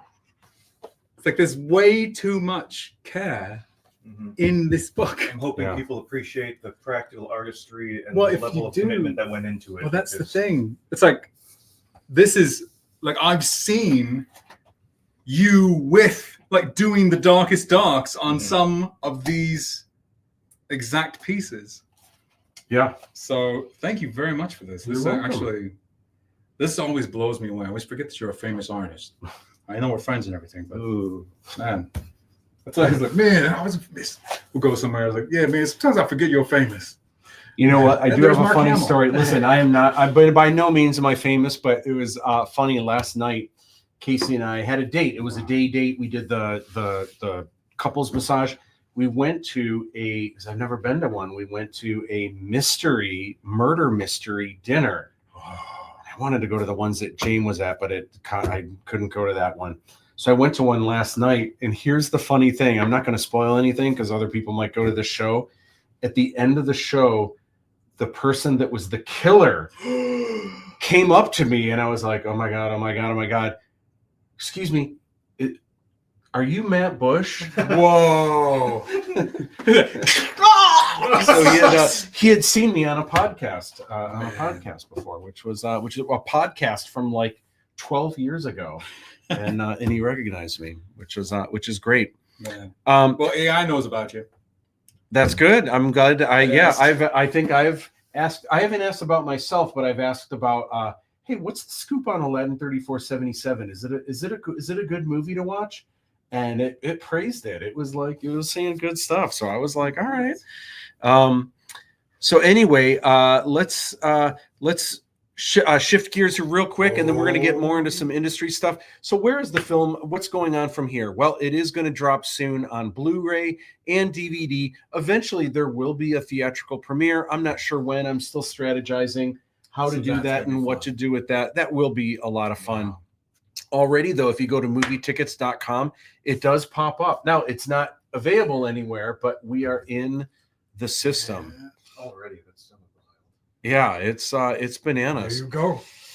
So here's what's up. I wanted to shift gears. We've been talking about AI, and I wanted to get into the top trends of where the entertainment industry is going now. So there's some things I wanted to chat about really quick that I wanted to bring up. And so this is kind of a quick outlook on some of the things that are kind of growing right now. One is just the growth of the industry is going up.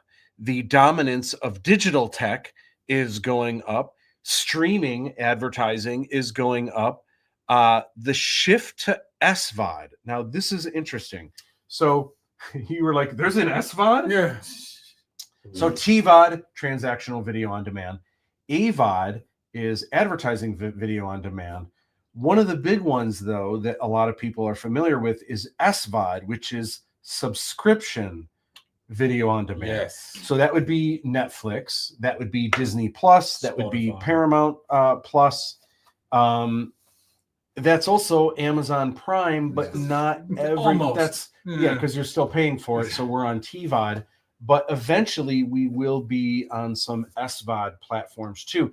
Here's the thing, though. Here's the fine print with SVOD. You might be like, "Oh my gosh, SVOD! Now you're really making dough, right?" No, you're actually because you're getting paid one flat fee for them to have you in their catalog, and then they don't have to pay you anything. Yeah. Doesn't matter how many people watch it. They're getting their money from so like Netflix, for the people that subscribe, it doesn't matter how often people watch, how many shows they watch. It matters who's subscribed how many people are subscribed every month. That's what matters. So, and do you get a percentage or no, they buy out? It's a one. Well, you know what? I shouldn't say it might be different on different services. Okay. But I think most of them, it's a flat fee for a certain time. And that's why sometimes you'll see on some of these platforms, it'll say leaving Netflix soon. And you've got like a month to watch this film before it's not on there anymore. You know what I mean? Because their window that they licensed it for has run out. So that puts it back in. But I know about that world because of Spotify. I did, I have a couple of songs, then I have an album, but I've done a song for an American Idol before he was on American Idol. And I think consistently every year I make something like $12. Wait, did you release another album? No, Oh. this was a long time ago. Oh. Thank you, Matt Gerard. But yes, it's like All right. it's like $9, Yeah. $12. Oh, doing something crazy. So it's Well, the fifth not a lot. area that's growing is AR and VR technology, which is augmented reality and obviously virtual reality. So this is interesting. I wanted to chat about this really quick because this is something I'm familiar with ALADDIN 3477.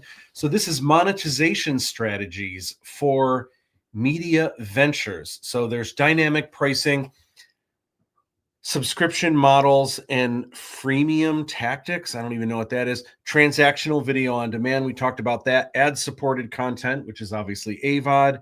Syndication and licensing. So that's SVOD.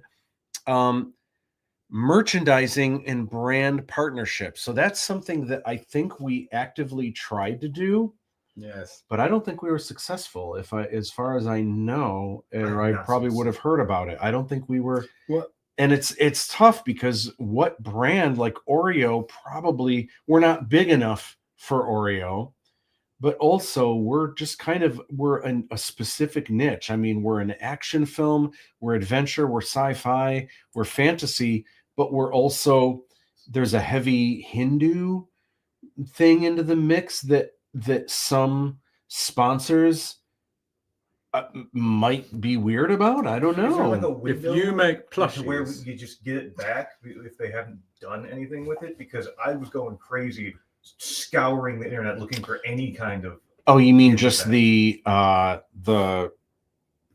the right to- advertising we were supposed to get. oh yeah.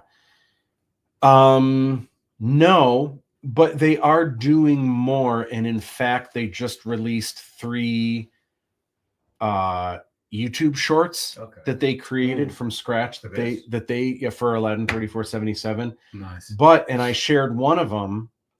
Well, I'll show you guys in a minute. And this is actually something else that I wanted to kind of chat about, but we'll get to that in a minute. Yes. Anyway, data monetization, crowdfunding, and patronage.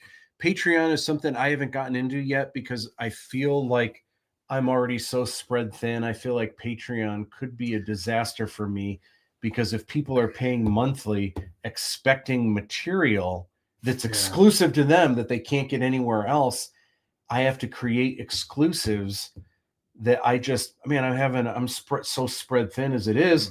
And for the videos that I do make, I want the most people to see them possible. Yes. I can't afford. And what if I do a Patreon and I only have 6 people that are willing to pay me every month, and now I got to make exclusive content for 6 people? Yes. You know what I mean? So I know exactly. it's tough. I'm in a place where I don't think I would thrive as well yet. That could have worked. I mean, probably not now because we've done live stream for so long.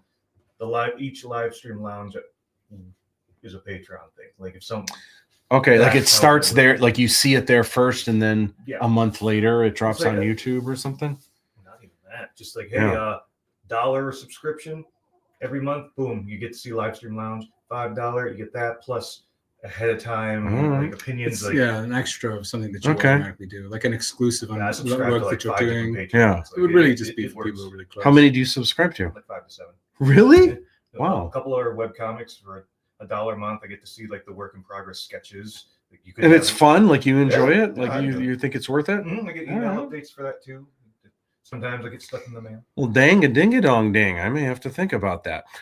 The last one here, which is really interesting, is something I've been thinking about a lot, is live events and experiences. And that's something that I think we could really reign supreme with. I think so. If I can get schedules together. But one of the things I would really love to do is like 1 month, if I can get James and if I can get you and if I can get Eric to go on tour. Photo with the Jinn.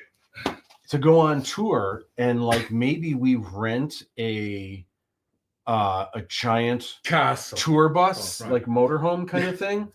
And what if we strike a deal, for example, with Oreo. well, not Oreo, but with Imagine Theaters. Yes. And if they have, I believe last time I checked, they had 28 theaters in the Midwest. We could do a different theater every night. During the day, we could do college campuses or comic book stores or toy stores or something like that. And if we just go and we just become travel pirates for a month, we have merch we can sell. But the thing is, this is it's going to cost money. And like, I'm going to have to pay you guys. Even if you guys did it for free, we have to eat. Yeah. We have to sleep. If it's not, hotels might be too expensive. But if I even renting a motorhome, then it's things like, well, where do we put the motorhome? And like, I would think we could just pull over on the side of the street, but we need to take showers. We need to go to the bathroom. And like, can you guys hold it until we get to the next theater in the next town? You know what I mean? Like, Yes. it might we would really have to, we would need a manager who knows what they're doing, a road manager that can figure all this out. But hopefully at that point, yeah. there would be some type of funding endorsement. There would be a call for it. Yeah, and But- that would be great if we could find some funding or a sponsor. So, but I think if we could get it together, this is the kind of film, and we are the kind of people, and we've got the props, and like, I feel like we would put on the craziest show. We could even do things live during the film. How funny would it be if we got James to dress up in his bounty hunter outfit, if we got Aladdin to dress up like Aladdin? And what if during the film, when Aladdin's getting chased with the bounty hunters, what if Eric actually runs into the audience and is ducking behind people, and James comes in and he's got like the light, there's like a flashlight that's on like the end of his gun, and he's like, you know what I mean? It would just make it, it would turn it into this live experience. And there could be things with the Jinn, and like, there's so much that we could do that would be that would just be neat. And then obviously afterward we could do, we could sign posters for everyone and selfies, and people would love. I think that's one of the things that, with how, like we were talking about earlier with social media, how fake and plastic everything's become. People really do long concerts, even though they've gotten so expensive. Yes. Concerts are just going up through the roof. Well, live People performance. it's an event, and people just like they were there, and it's just this experience. So anyway, I'm hoping interest is really the real currency. I think, and your fans are very vocal. Yeah. If you love the film, just tell us how and why you love it. And the thing is, what I loved about it is how you're not a gatekeeper. You're not, you don't gatekeep information. You were very open about your process and your struggles. And I think it's a standard of movie where it kind of gets below the radar of people don't realize. My friends who do realize, it's like, wait a minute, where do you get all those costumes? And my friends were like real analytical. And they're like, wait a minute. So that city, where was that? I was like, wait, how did no, it's like very, I don't know how much of the film was, I don't think any of it was canned. You shot all of those. Most of them I shot. There are a couple. That one, shots. I couldn't believe that one shot was real. The Dragon Head place. Oh yeah. I thought there are a couple. The Lochan Shyamalan's. What was that? That's a real place. because I did the trailer thing, Yeah. and that was one. I was like, I got it. Then you told me that was real. Yeah. It's like, I can't believe that's a real place. That wasn't some forced perspective miniature. It you did? looks No, that's a real place. digital. Yeah, It's that's real. unbelievable. It's like, I want my house to look like that. Yeah. Yeah. But yeah. Yeah, so there are a handful of stock images that I needed. Like I needed something, but from a certain angle. Yeah. Or I had a shot that was really cool, but there was too many people wearing like modern day sweatpants and you know what I mean, or whatever. So there are a couple that I had to look for online, but most of the shots that clearly like that is definitely China, or that is, man, that definitely looks like it's Bangkok or wherever The they desert. were filmed. Well, the desert. The desert stuff was like, I can't believe like how that was done. And Well, then the seeing deserts how that are- was. The desert. Most of the desert is the sand dunes. Yeah, but Yeah. it looks endless. Yeah. It's crazy. Yeah. But, Well, it's funny when we were there because we were there and we knew where we yeah, were. it's like We you knew just we go were over in there. It's like, Michigan. oh yeah, and- you're going right over here. It's like, oh, yeah, okay. there's Lake Michigan, and There's that when guy, you're- but you flipping film his- it. You know, there's a great thing that it was Alfred Hitchcock that said the thing about filmmaking that a lot of people don't realize at first is the film only exists Yes. in the four corners in that frame, and that you like it when you build your set. It doesn't matter that there's a bunch of sandbags over here and there's a couple stands. It doesn't matter, because when you film, all people see is this right here. That's the world. Yeah. Nothing else matters. Whatever is in that frame is the world, you know. So there's a lot of cool things you can get away with where you can do tight angles on certain things and crop things out and the whole bit.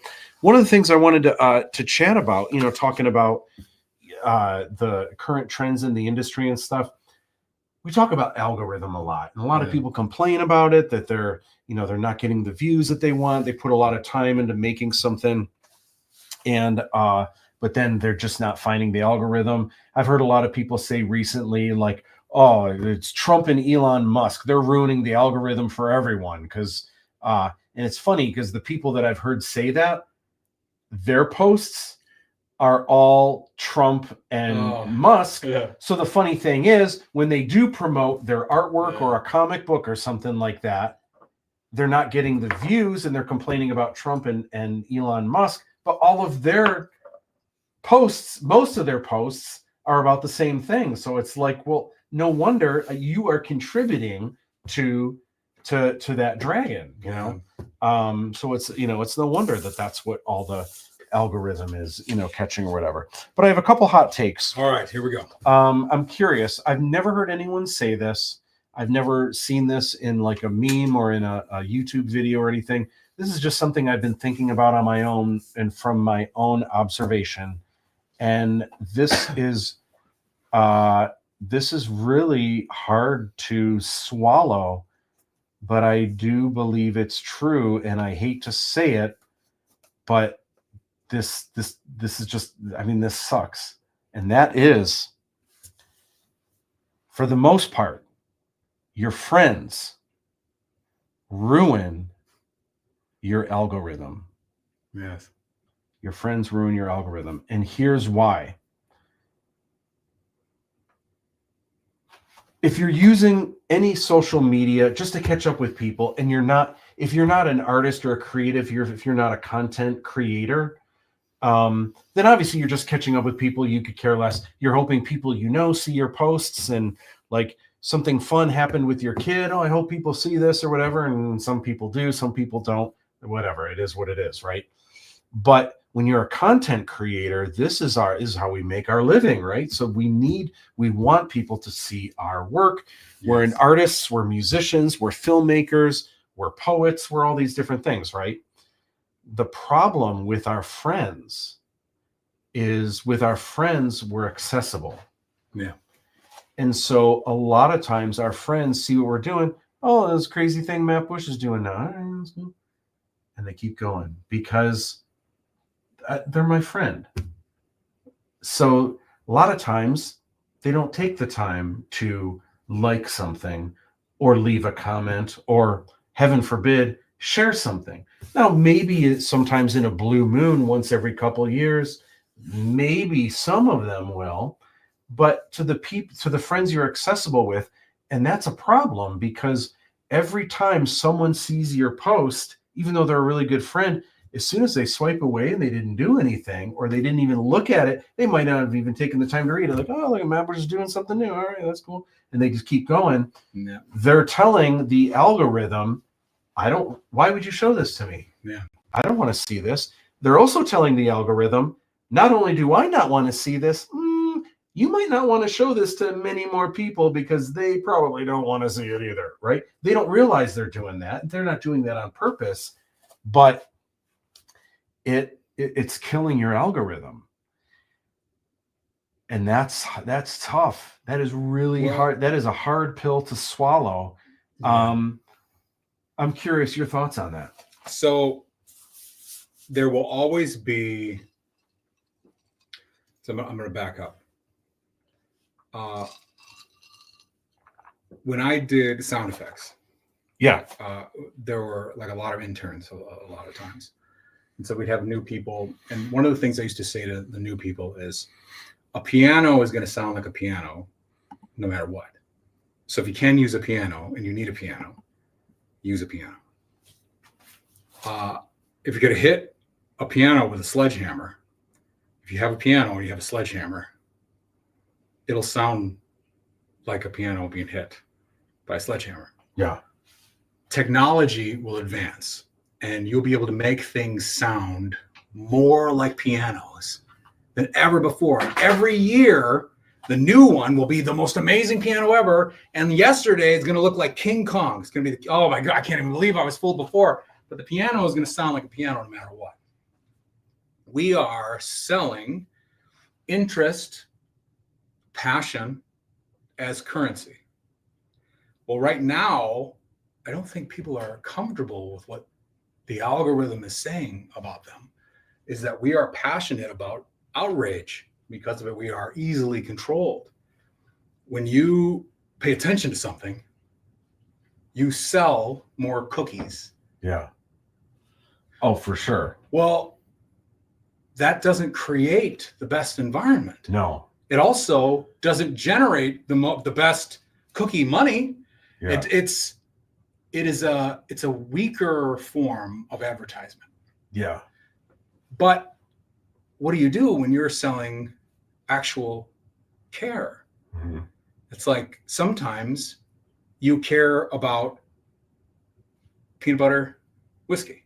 Yeah. Well, how do you find using the information highway, using technology the way it was meant to be, to discover, connecting everybody from all over the world?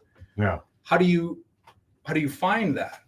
Well, I think people are getting tired of being fed outrage, and they're finding other ways to get to the peanut butter whiskey, to get to the behind the scenes, to the darkest darks and the sketches, the napkin sketches of Matt Bush. It's like, what inspired him to think of an idea and not just make a movie, but a whole world of lore around something, and then to drive it through? That is so significant. It resonates with anyone who has ever thought about creating anything. Yeah. Like, that is real. So I only want to be interested in those types of things. Yeah. Yeah. So you load the deck for your future self. You pay attention to things that are paying attention to that. Yeah. And then things that are selling you with outrage or selling you with shock. Yeah. Oh my God. Everything is clickbait now. Yeah. And, it's so fun. It's infuriating. There's so many things, and I'm not going to get political, but there's so many things where you'll read something in the news and it'll say so-and-so says, and there'll even be quotes, and not even the single quote, but the like double quotation marks that they said this. And I'm like, what? So of course I'll click on it. I have to, I can't believe they said that. And I'll read through.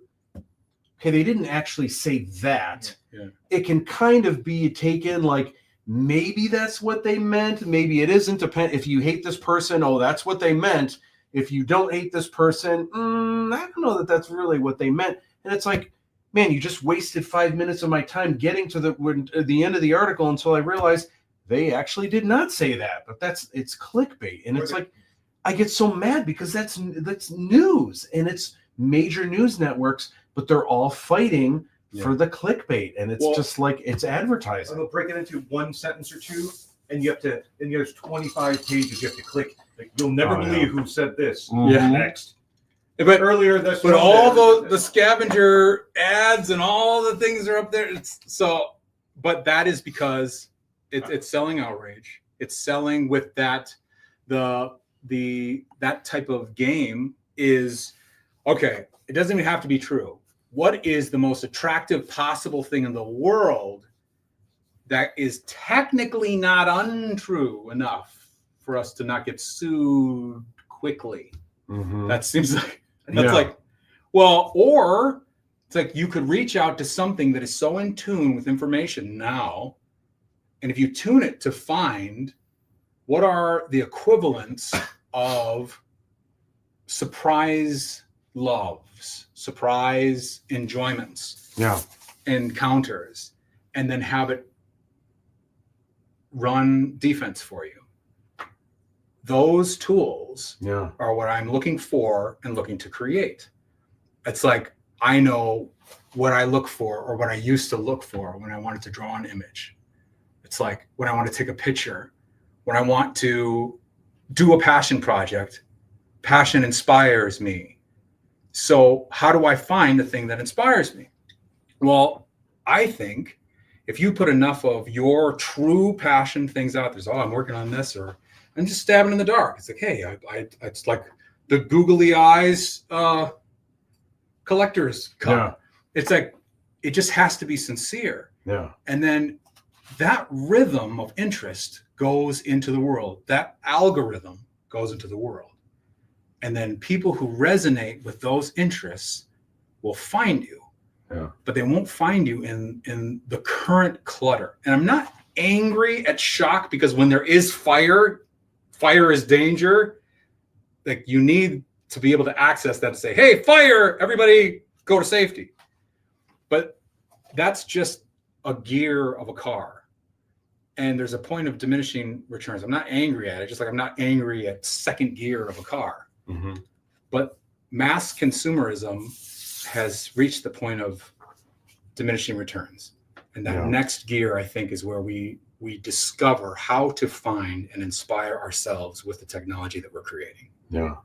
And you can do it with 1 to 2 pages max. You want to talk diminishing returns? You have 15 pages to get through before you get your whole article. You're dead to me. I don't even bother. So we've got some comments. DTE says tech can't replace solid ground game. And he also says, to Aaron's point, even searches are becoming bloated. Finding actual content is making a comeback. Search engines are going to go rough for a little bit. And he says, also negativity sells. So it's been a challenge to make content that doesn't gravitate toward it. And I thought this was funny. On Twitch, kind of speaking of all this, he says, or she says, cheap viewers on streamboo.com remove the space.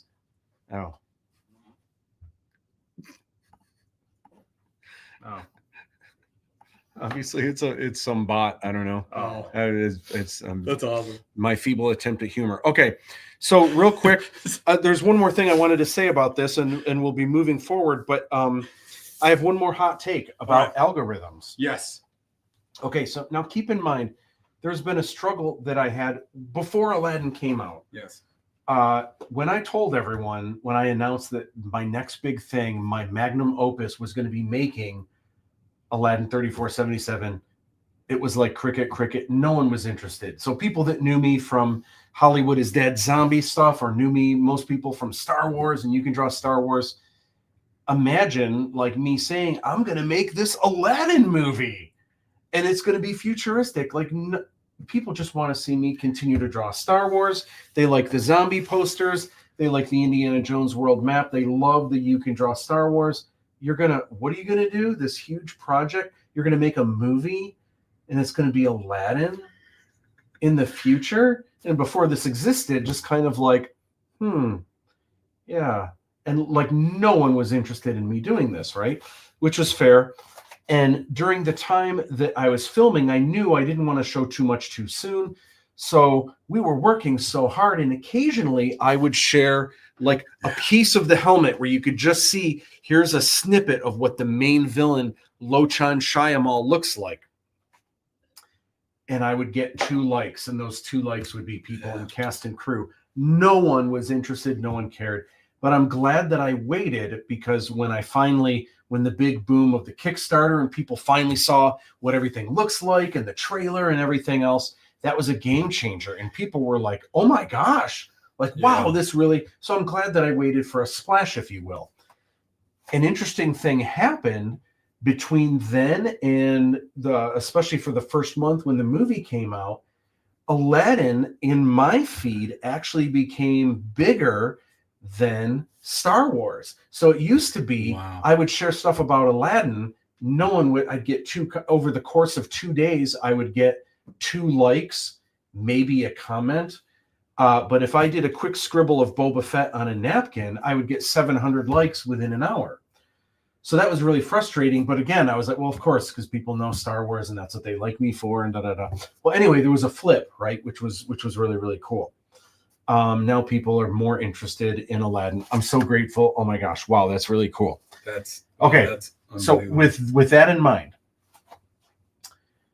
I hear a lot of fellow artists complain about the algorithm and no one likes my stuff and look at this and that. And I've been there. There's things, even with Aladdin today, there are sometimes things I put out that I really want people to see and then it's just dead in the water and it doesn't work. And there's other things that like, oh, it'd be cool if people like this. This might end up dead in the water. And then it blows up and everyone really responded to that. And I never, you kind of never know. I hear people complain about everything and Trump and then like the wildfires and everything. Like there's always a reason why their stuff isn't hitting. And I saw a video, again, this just happened to be with Gary Vaynerchuk, and he had a really hot take and he stands by it and says, listen, you're kidding yourself. If you think the algorithm has some other agenda, he said, here's the hard truth. The hard truth is the algorithm doesn't lie. Yeah. And I've been thinking about that since I heard this a couple months ago. And he said, if you put something out and it's not getting the views that you wanted, I am so sorry to tell you this, your content just wasn't good enough.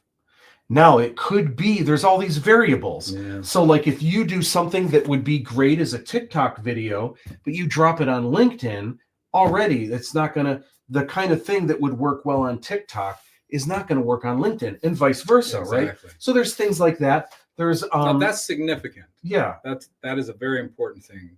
And the way you present something, the time of year, the hashtags that you use, there's so many variables to why something may or may not work. But if it doesn't work, or if it does, that's on you. And if it goes big, congratulations. You made a really good piece of content that people loved so much, they had to share it. Yeah. And so I've thought about that a lot. I've been thinking about that for the things of mine that have gone big. And I've been thinking about it for the things that I wanted to. And like, man, this is really hard. This is gut wrenching. I'll give you an example really quick. Recently, so in talking about TikTok Reels and YouTube Shorts. So Buffalo 8 recently put out 3 YouTube Shorts. Okay. And I've looked at other YouTube Shorts they've put out for other films, and sometimes they only get like 500 views, and sometimes they get tens of thousands for these YouTube Shorts. So I'm like, man, I hope ours do well. Well, for the first one that they released, it's an exchange with Aladdin and Jolly, and so when I went there was maybe like 100 views. And I was like, man, I got to give this some help. So I left a comment. I switched into my other YouTube comment or channel. I left a comment. I saved it into 3 different playlists. What else can I do? What else can I do? So I shared it on YouTube. I shared it on YouTube again, like somewhere like, what else can I do? I need people to see this. I need people to like it. Da, da, da, da, da. So anyway, oh, and then I left a comment on my own Facebook, and I tagged James. I tagged everyone who's in the video. I tagged, Eric and Cassidy's in it. And you also see Jessica Maypile is in it and stuff. And so Jessica, I thought she was your friend. Maybe she's not. Jessica Maypile Tree. Oh, Mapili? Oh, Mapili? Okay. I thought it was like Maypile. I'm sorry. I am so sorry, Jessica. Tree. I am so sorry. We're gonna have to meet this so I can say your name Got all it. the time. I'll try to remember that. Anyway, so I tagged everyone in it, 2 days later, we have one comment. That comment was from me tagging people. We got 2 likes. One of those likes, thank you, James. James is one of them who I tagged to make sure James saw it. That's it. Wow. That's hard. That hurts. It stings a little bit, but I have to face reality. And instead of saying it's because politics or it's because, man, the fires in Los Angeles or whatever, I could say that. But the reality is, you know what? Your friends are lazy. No. That's hot take number 1. My friends are hurting the algorithm. I have a lot of friends that may have seen this, but just like, what's the crazy thing is Matt Bush doing now? Hit the like button. I'm too accessible. Just hit the like They button. don't feel like they need to. They feel like I've already got it going on. What help do I need? I already got it going on, you know? So hot take number 1, your friends hurt you without realizing it. And the second, I think too, because of the reason they like you. The algorithm, the second one is the algorithm doesn't lie. No.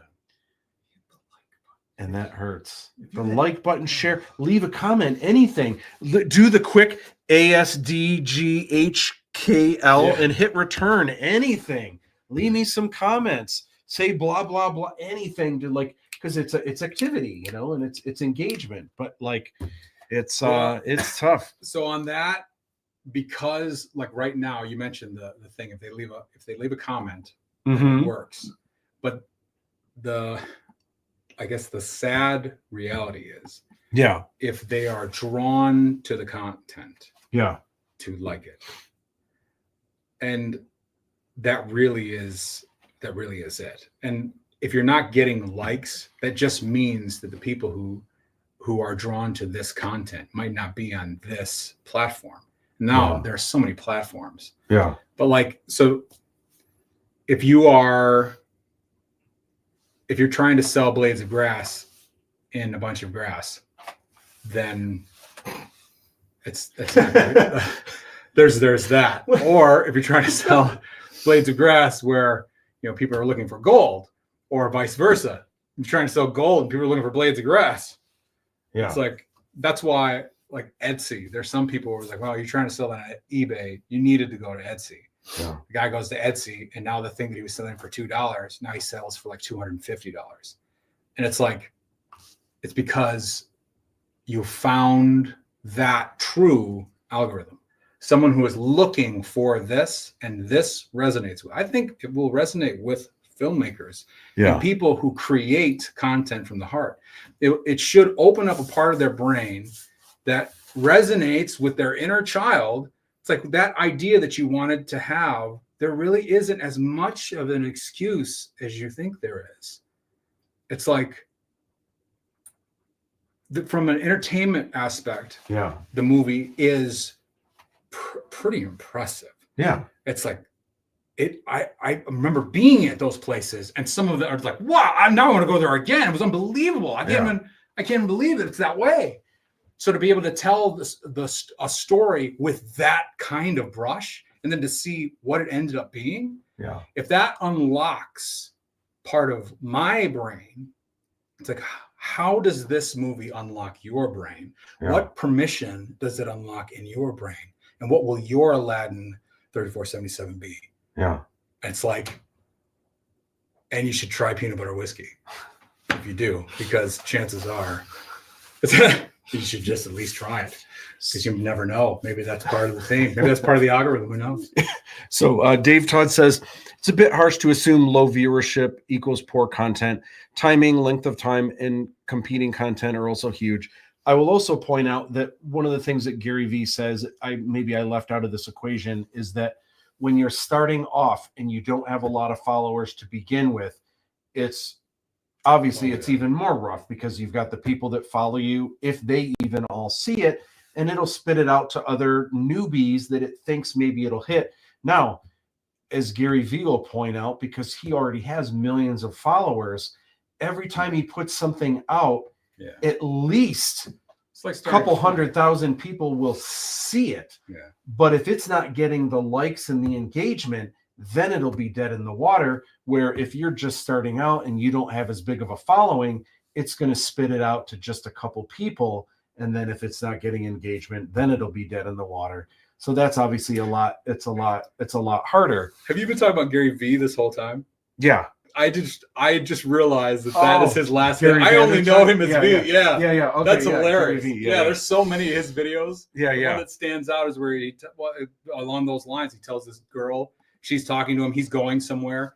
And then she says, I just want you to know, like, you inspire me. And one day I'm going to be somebody. And he stops and says, no, you're someone right now. And it's like, that's so simple. And I imagine how many people told her that. I started crying when I watched that. In her life, though. Yeah. People have had to have told her that. Oh, yeah. But with the weight of someone that resonates, the likes are similar. Yeah. He has a voice because of the content that he has generated, the group that he has. Yeah. The power behind that is he was able to speak to that person in a profound way, and it resonated with all of us. Man, that shot through my existence. Like, to see that.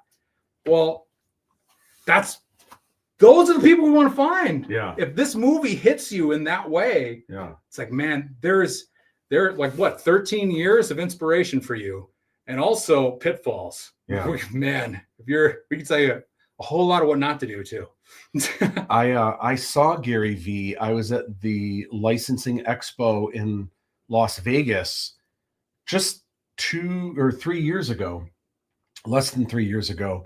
And I knew he was going to be speaking there, but I knew I wouldn't be getting there in time. Like, I'd be getting there probably right after he's done.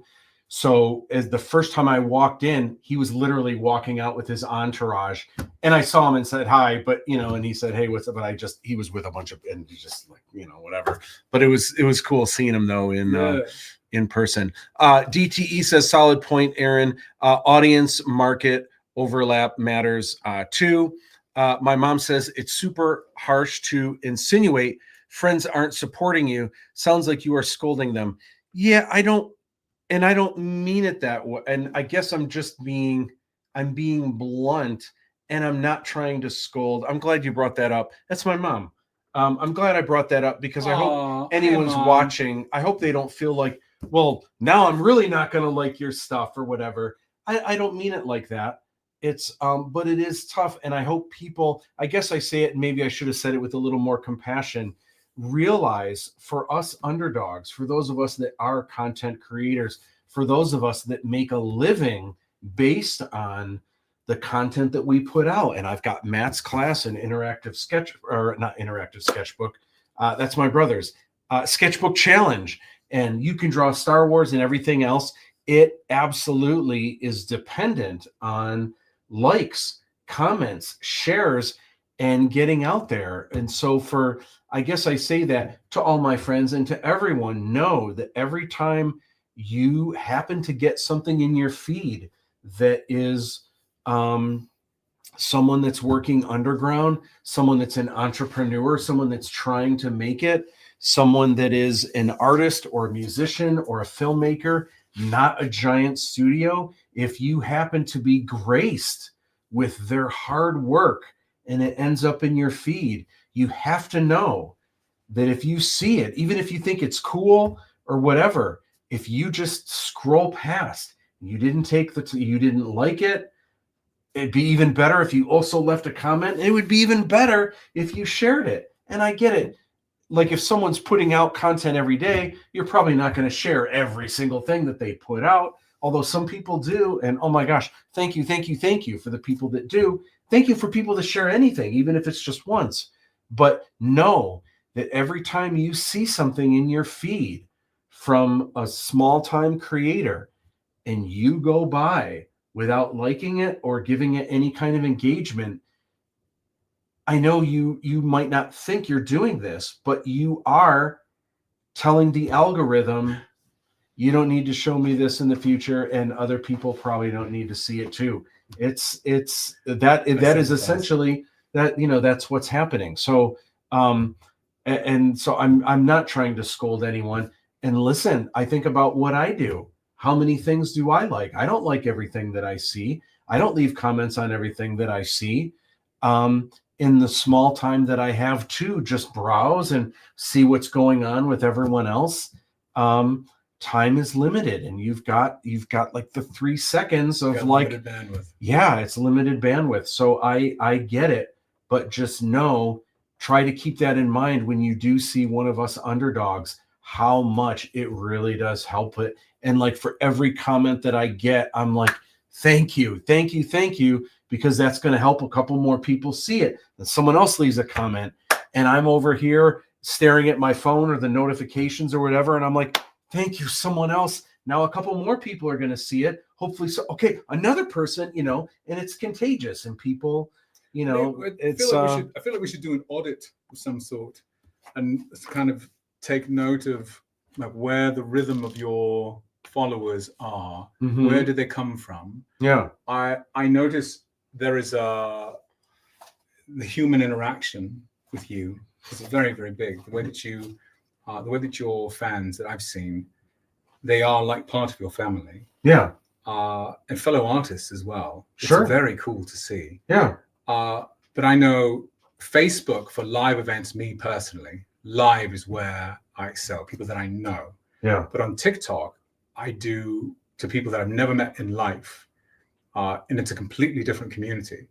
And then on LinkedIn, I'm something completely different. Right. So, and then in person, I'm just a completely different person.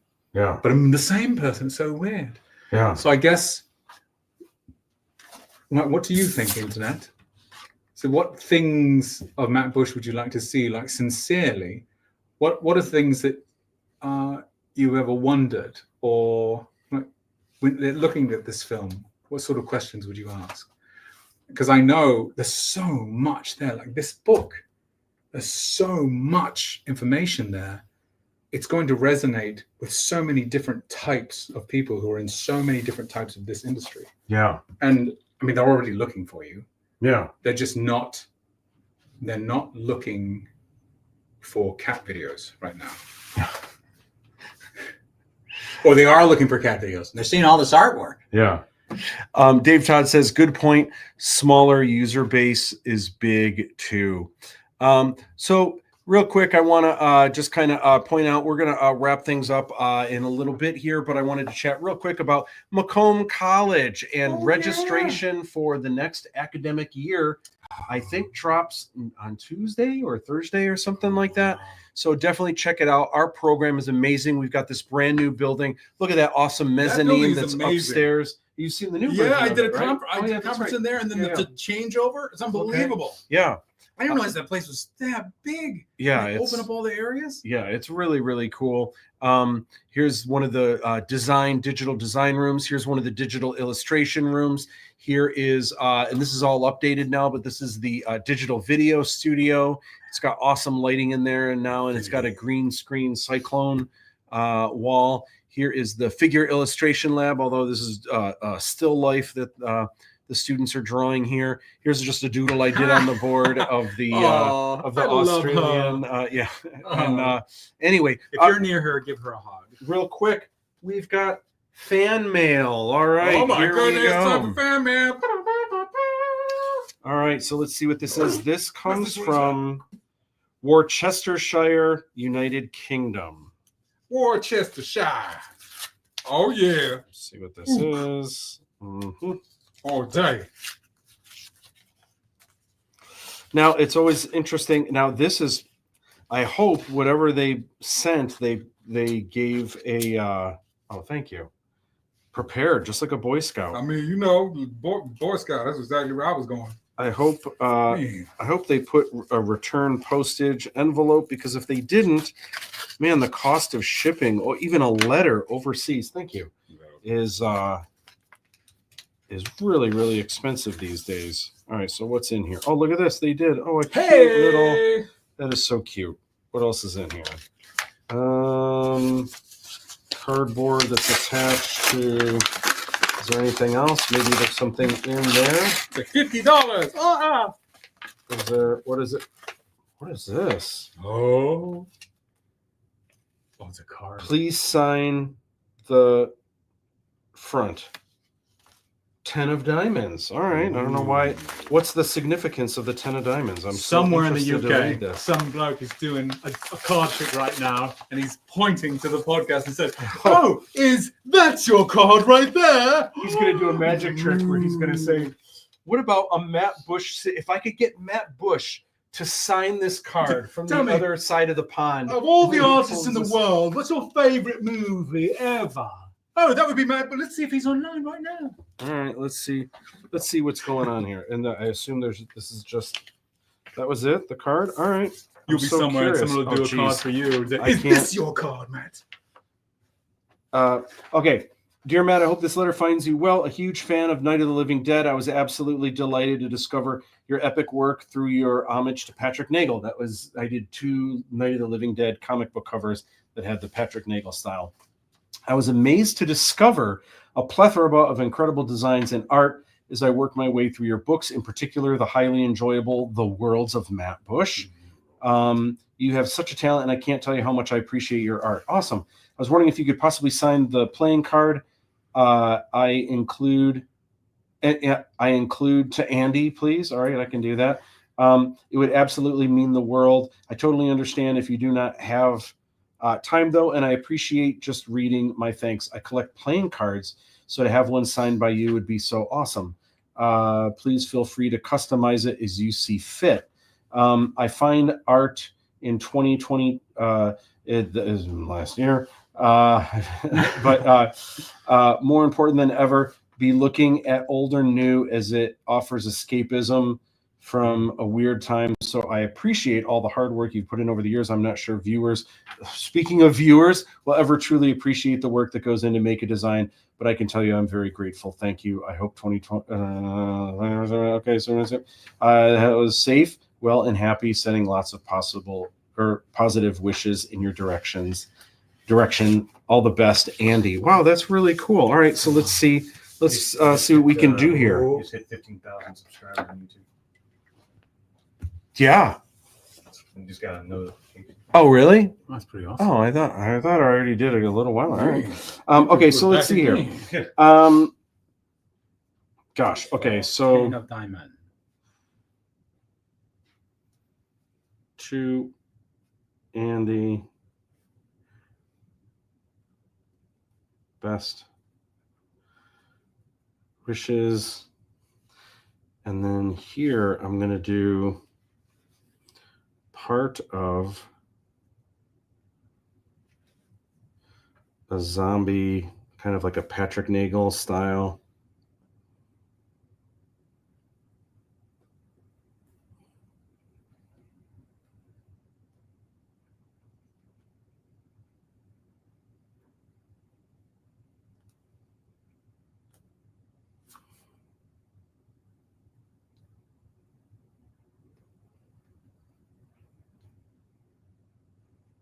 It's always fascinating. to And see then- where these. Well, maybe we'll give her kind of like bloody lips a little bit.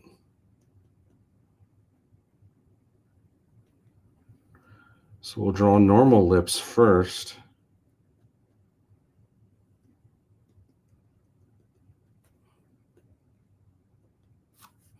But then we'll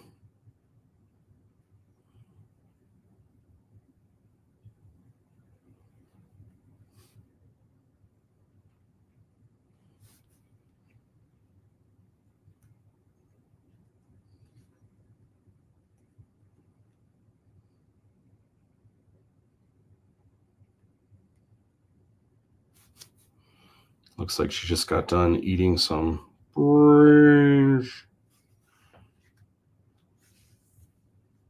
Diamond brains. 10 brains.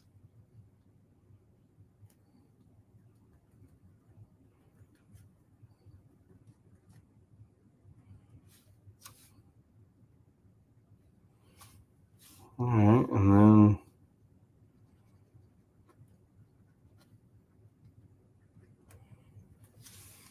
there we go. What a cool idea. Wow.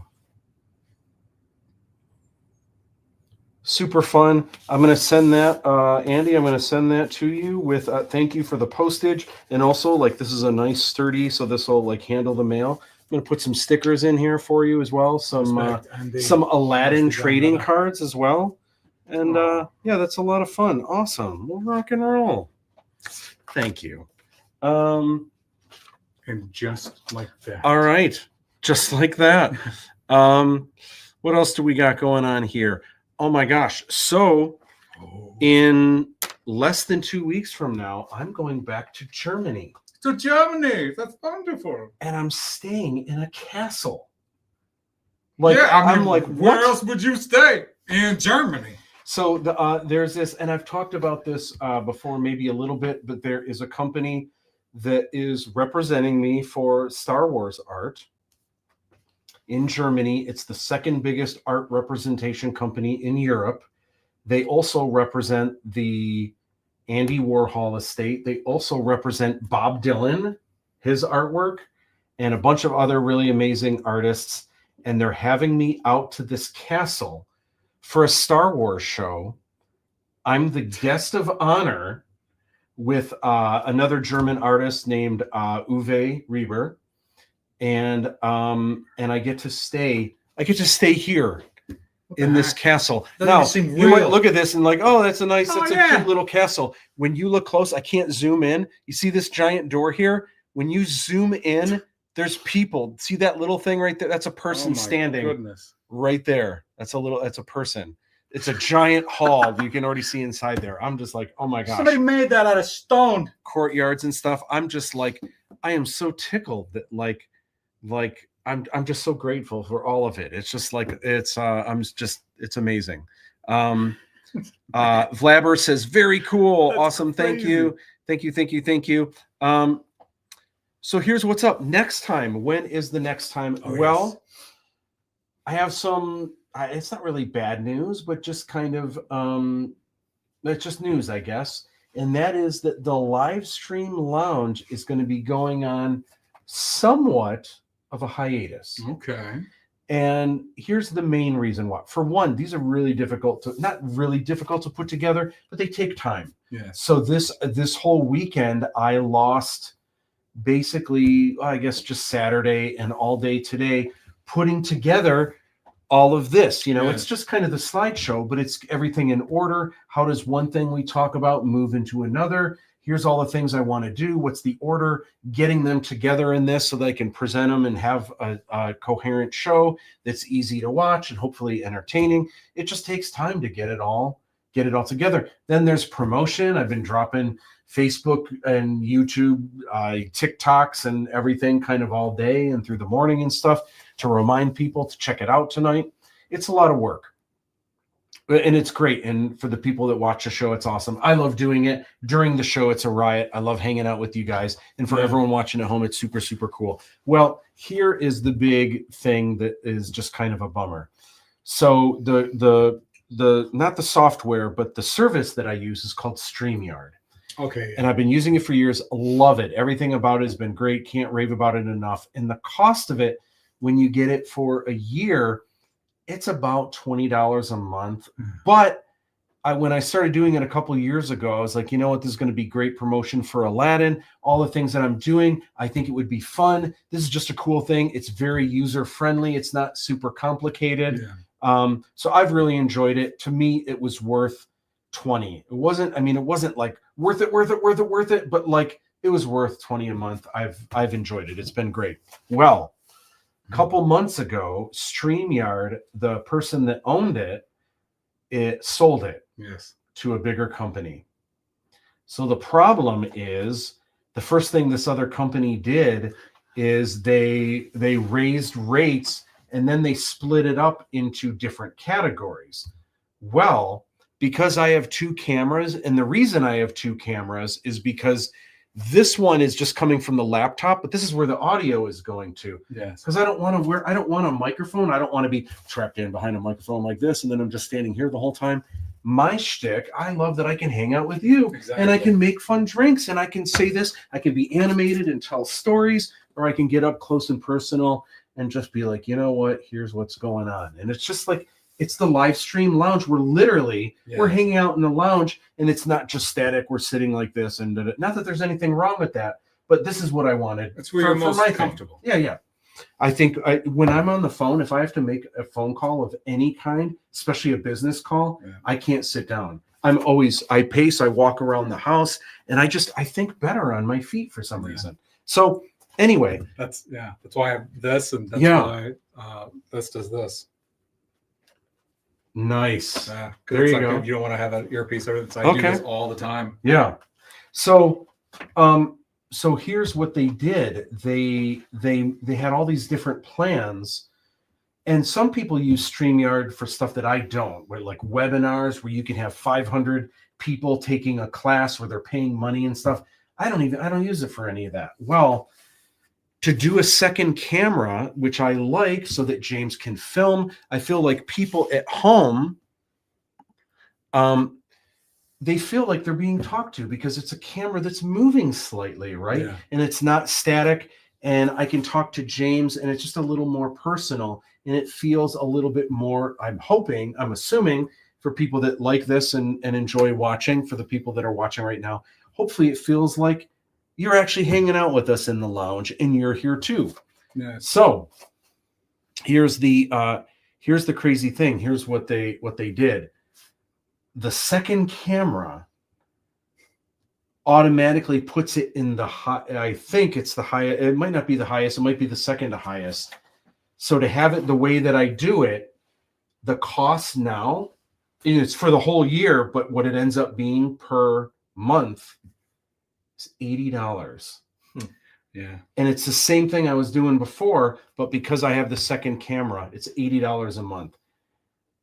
I just I can't in any right mind continue to do that. No. I can't. So it doesn't mean the live stream's over, but I need to figure some things out. I need to redo some things, and it might mean I have to go elsewhere. And again, I don't have time to learn new software. And this is something really user friendly. One of the things I really like about it, it might be that maybe I go to the cheapest one that they have, and maybe it's only single camera, but that means if it's only single camera, I don't want it to be this, which is this camera. So I don't want the live stream to be the, and then here's my guy. Hey, Aaron, what's going on? What's up? Whoa, we're hey like, guys, we're whoa. really close, and like the camera doesn't 7-hour-long move. Conversation. Yeah. Oh my gosh. What? Woohoo! What's that? Like maybe that would be fun. Maybe that would be fun. No, I don't know. Anyway, that would be. I don't know. It's. I like the moving camera, and I like having James here, and I like let's Mike talk or about whoever it, it is. because there are a lot of solutions to this exact problem, but let's Okay. give it a hiatus. Yeah. Rebranding. I think I have some ideas actually for you that are a lot easier than what you're doing right now. Well, I could do a camera plug. It would be static. Oh no, I could have James filming. That would be the camera, but I can't do audio from here. So what it would mean, because the software I use for the camera, it does not include the microphone. So I would have to get another setup with a mixer, and I would need a microphone. Unless I get the kind that still hears everything, I'm going to be kind of glued to here. You know what I mean? And then so it's just like what I have right now. I know it's not like normal video podcast, but it works. It's And I like it. It's different. It's the live stream environment. It's Yeah. everything. But yes, you can do it. I just set up a 3-camera autonomous AI-driven camera shoot. Jody Lee Switch says, "Good morning from Germany. Guten Tag or Guten Morgen." And I don't know if you heard, but I'm going to be here real soon. Oh my gosh, I'm going to be hanging out here in Kolber, Germany. And I forget the name of the castle. I forget. It starts with an H. It's not You should call Heilbronn, this but castle theater. yeah. But anyway, I'm not sure if you're going to be there, Jody, but it's going to be an amazing Star Wars event. So I hope so. Oh, It's going to be really cool. I recommend them. So It's anyway, magnificent.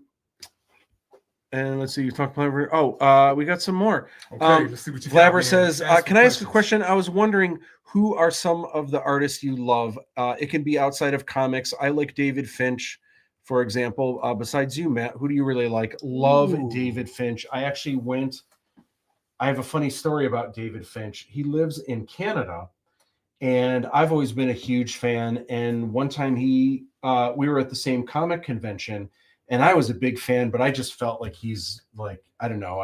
It's not like I thought he was pretentious and couldn't talk to him, but I just figured he's a comic book person, probably doesn't, care about what I do and stuff. So I think it was Saturday. I was getting ready. The show hadn't opened yet. And I was kind of setting up some boxes, and I saw someone that was looking through my art out of the corner of my eye. So I go up and I kind of said, "Hey, can I help you?" And I look, and it's David Finch. And he says, "Oh my gosh, Matt, I just wanted to come over and say I'm a huge fan of your work." And I was just like, "You're David Finch. Like, you're like always in the Wizard top 10. Like, oh my gosh, this is back when Wizard, was kind of a thing and doing all that." Good question. Oh, great question. Wow. So anyway, so the great thing was he said, "Listen, a lot of people don't know this about me. People know me for the comic book and everything that I do. I actually love to paint." And he was like, "Man, what would it take to get you to come to my studio in Canada for a day and show me your techniques and show me, kind of what you do and everything?" And I was like, "Oh my gosh, nothing. I would love to, just to like hang out with you and stuff. I would love it."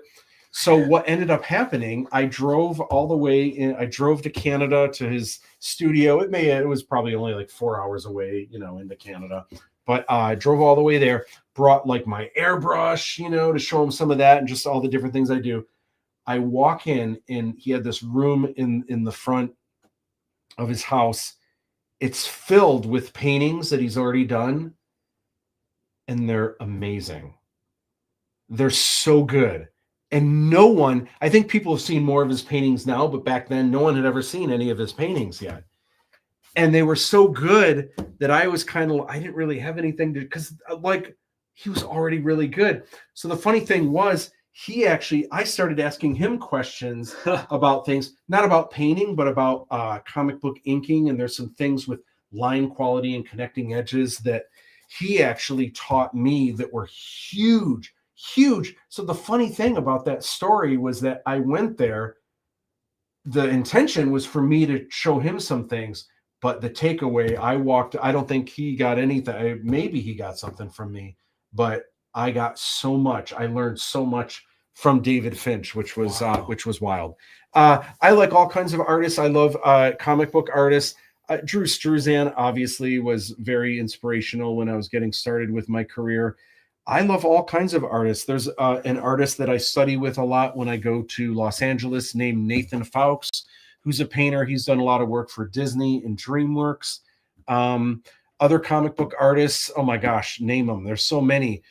Mark Silvestri, who was one of the mentors for David Finch, J. Scott Campbell, Jim Lee, Adam Hughes, so many. I also like a lot of evocative artists that people might find surprising because I don't really do a lot of that. But Dave McKean, David Mack, Bill Sienkiewicz, I absolutely adore their work. Ashley Wood, I'm very into, and my gosh, the list goes on and on. But here's the crazy thing.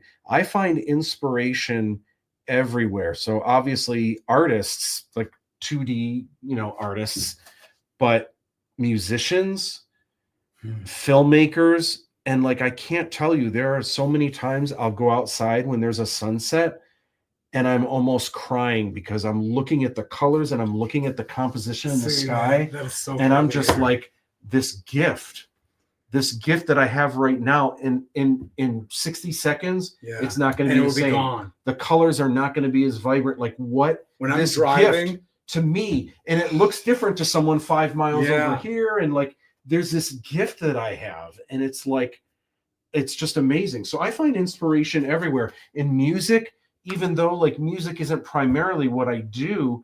The way that, like, say Eddie Van Halen was so inventive with the guitar, like I see things like that. And of course I attribute that to music, but I also attribute that to artwork. I attribute that to filmmaking. And Edward Van Halen is very DIY when it comes to the guitar. We were the same way making the movie and everything. So really, I find inspiration everywhere. Wow. Dave Todd says we can talk platform comparisons when we chat next. There are free options, but might require a small amount of more startup setups. Okay, cool. What's cool though is once you get them set up, Yeah. you don't have to do it again. Okay. Like you're always going to have this camera. Yeah. And you're always going to have like that space. And if you build this set or you have somebody build it for you, it's like it is really much just point and click. And a lot of times it can be just 1, 2, 3, and then those are your pre moves. Now, what is significant is this little splash right here, but it's still doable. And once it's done, you don't have to worry about it anymore. Yeah. So it can be rebuilt. Yeah. I mean, they can all be rebuilt in OBS. Yeah. It's just OBS has a little bit of a learning curve. But once you learn it, it translates to so many other things. Yeah. Well, the other cool thing is even if I go to their cheapest plan, live things where I'm like on the road, like James, when we were in Hollywood walking around, that I can still do where it's literally just from the phone, because then it's not through the laptop. We can still read comments and, you know, kind of the whole thing. So there's still some fun things we can do. As Aaron said, OBS is what I've been using. OBS, I looked into that very seriously, but man, it seemed like there was just a lot more steps. And for everything that you did, there was more like coding and some of that. Code, but yeah, there's a lot of overlap too. Yeah. So I'll have to like about 5 things. I've done 3 videos in and 2 mics. Okay.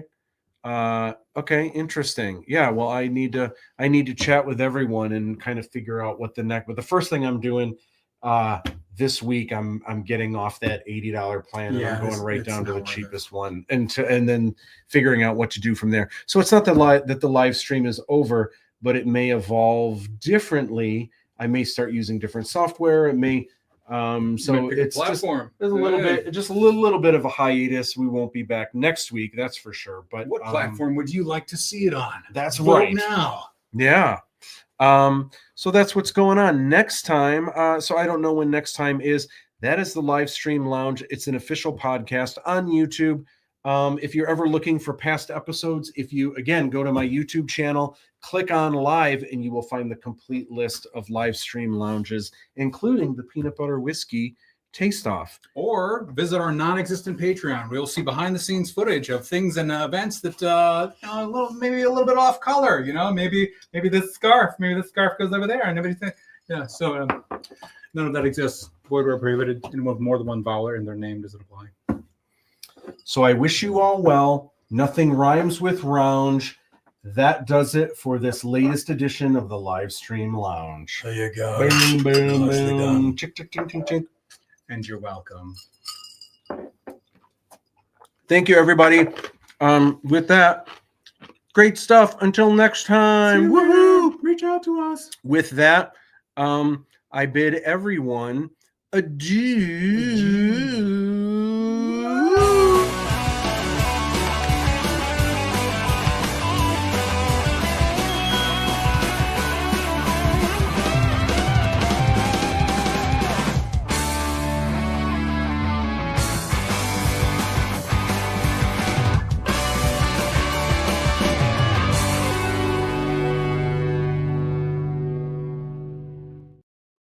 Woohoo! See everyone. Bye-bye. Did you enjoy class today? If so, give me a like. If there's something you'd like to see me cover in a future video, let me know what that is in the comments below. Be sure to subscribe if you haven't already. I've also got a video series called Sketchbook Challenge that helps your drawing, creativity, and fill up an awesome looking sketchbook. Plus, there are videos on You Can Draw Star Wars, Hollywood is Dead, and sneak peeks at the Aladdin 3477 motion picture trilogy. In order to not miss any new videos, hit that notification bell. Sharing is caring, and it's great to inspire your friends. Share this video on social media and your friends will share awesome art tips they find with you. If you're on Instagram, you can follow me at Matt_Bush_Instagram. I'll see you back in the classroom soon. Don't be tardy.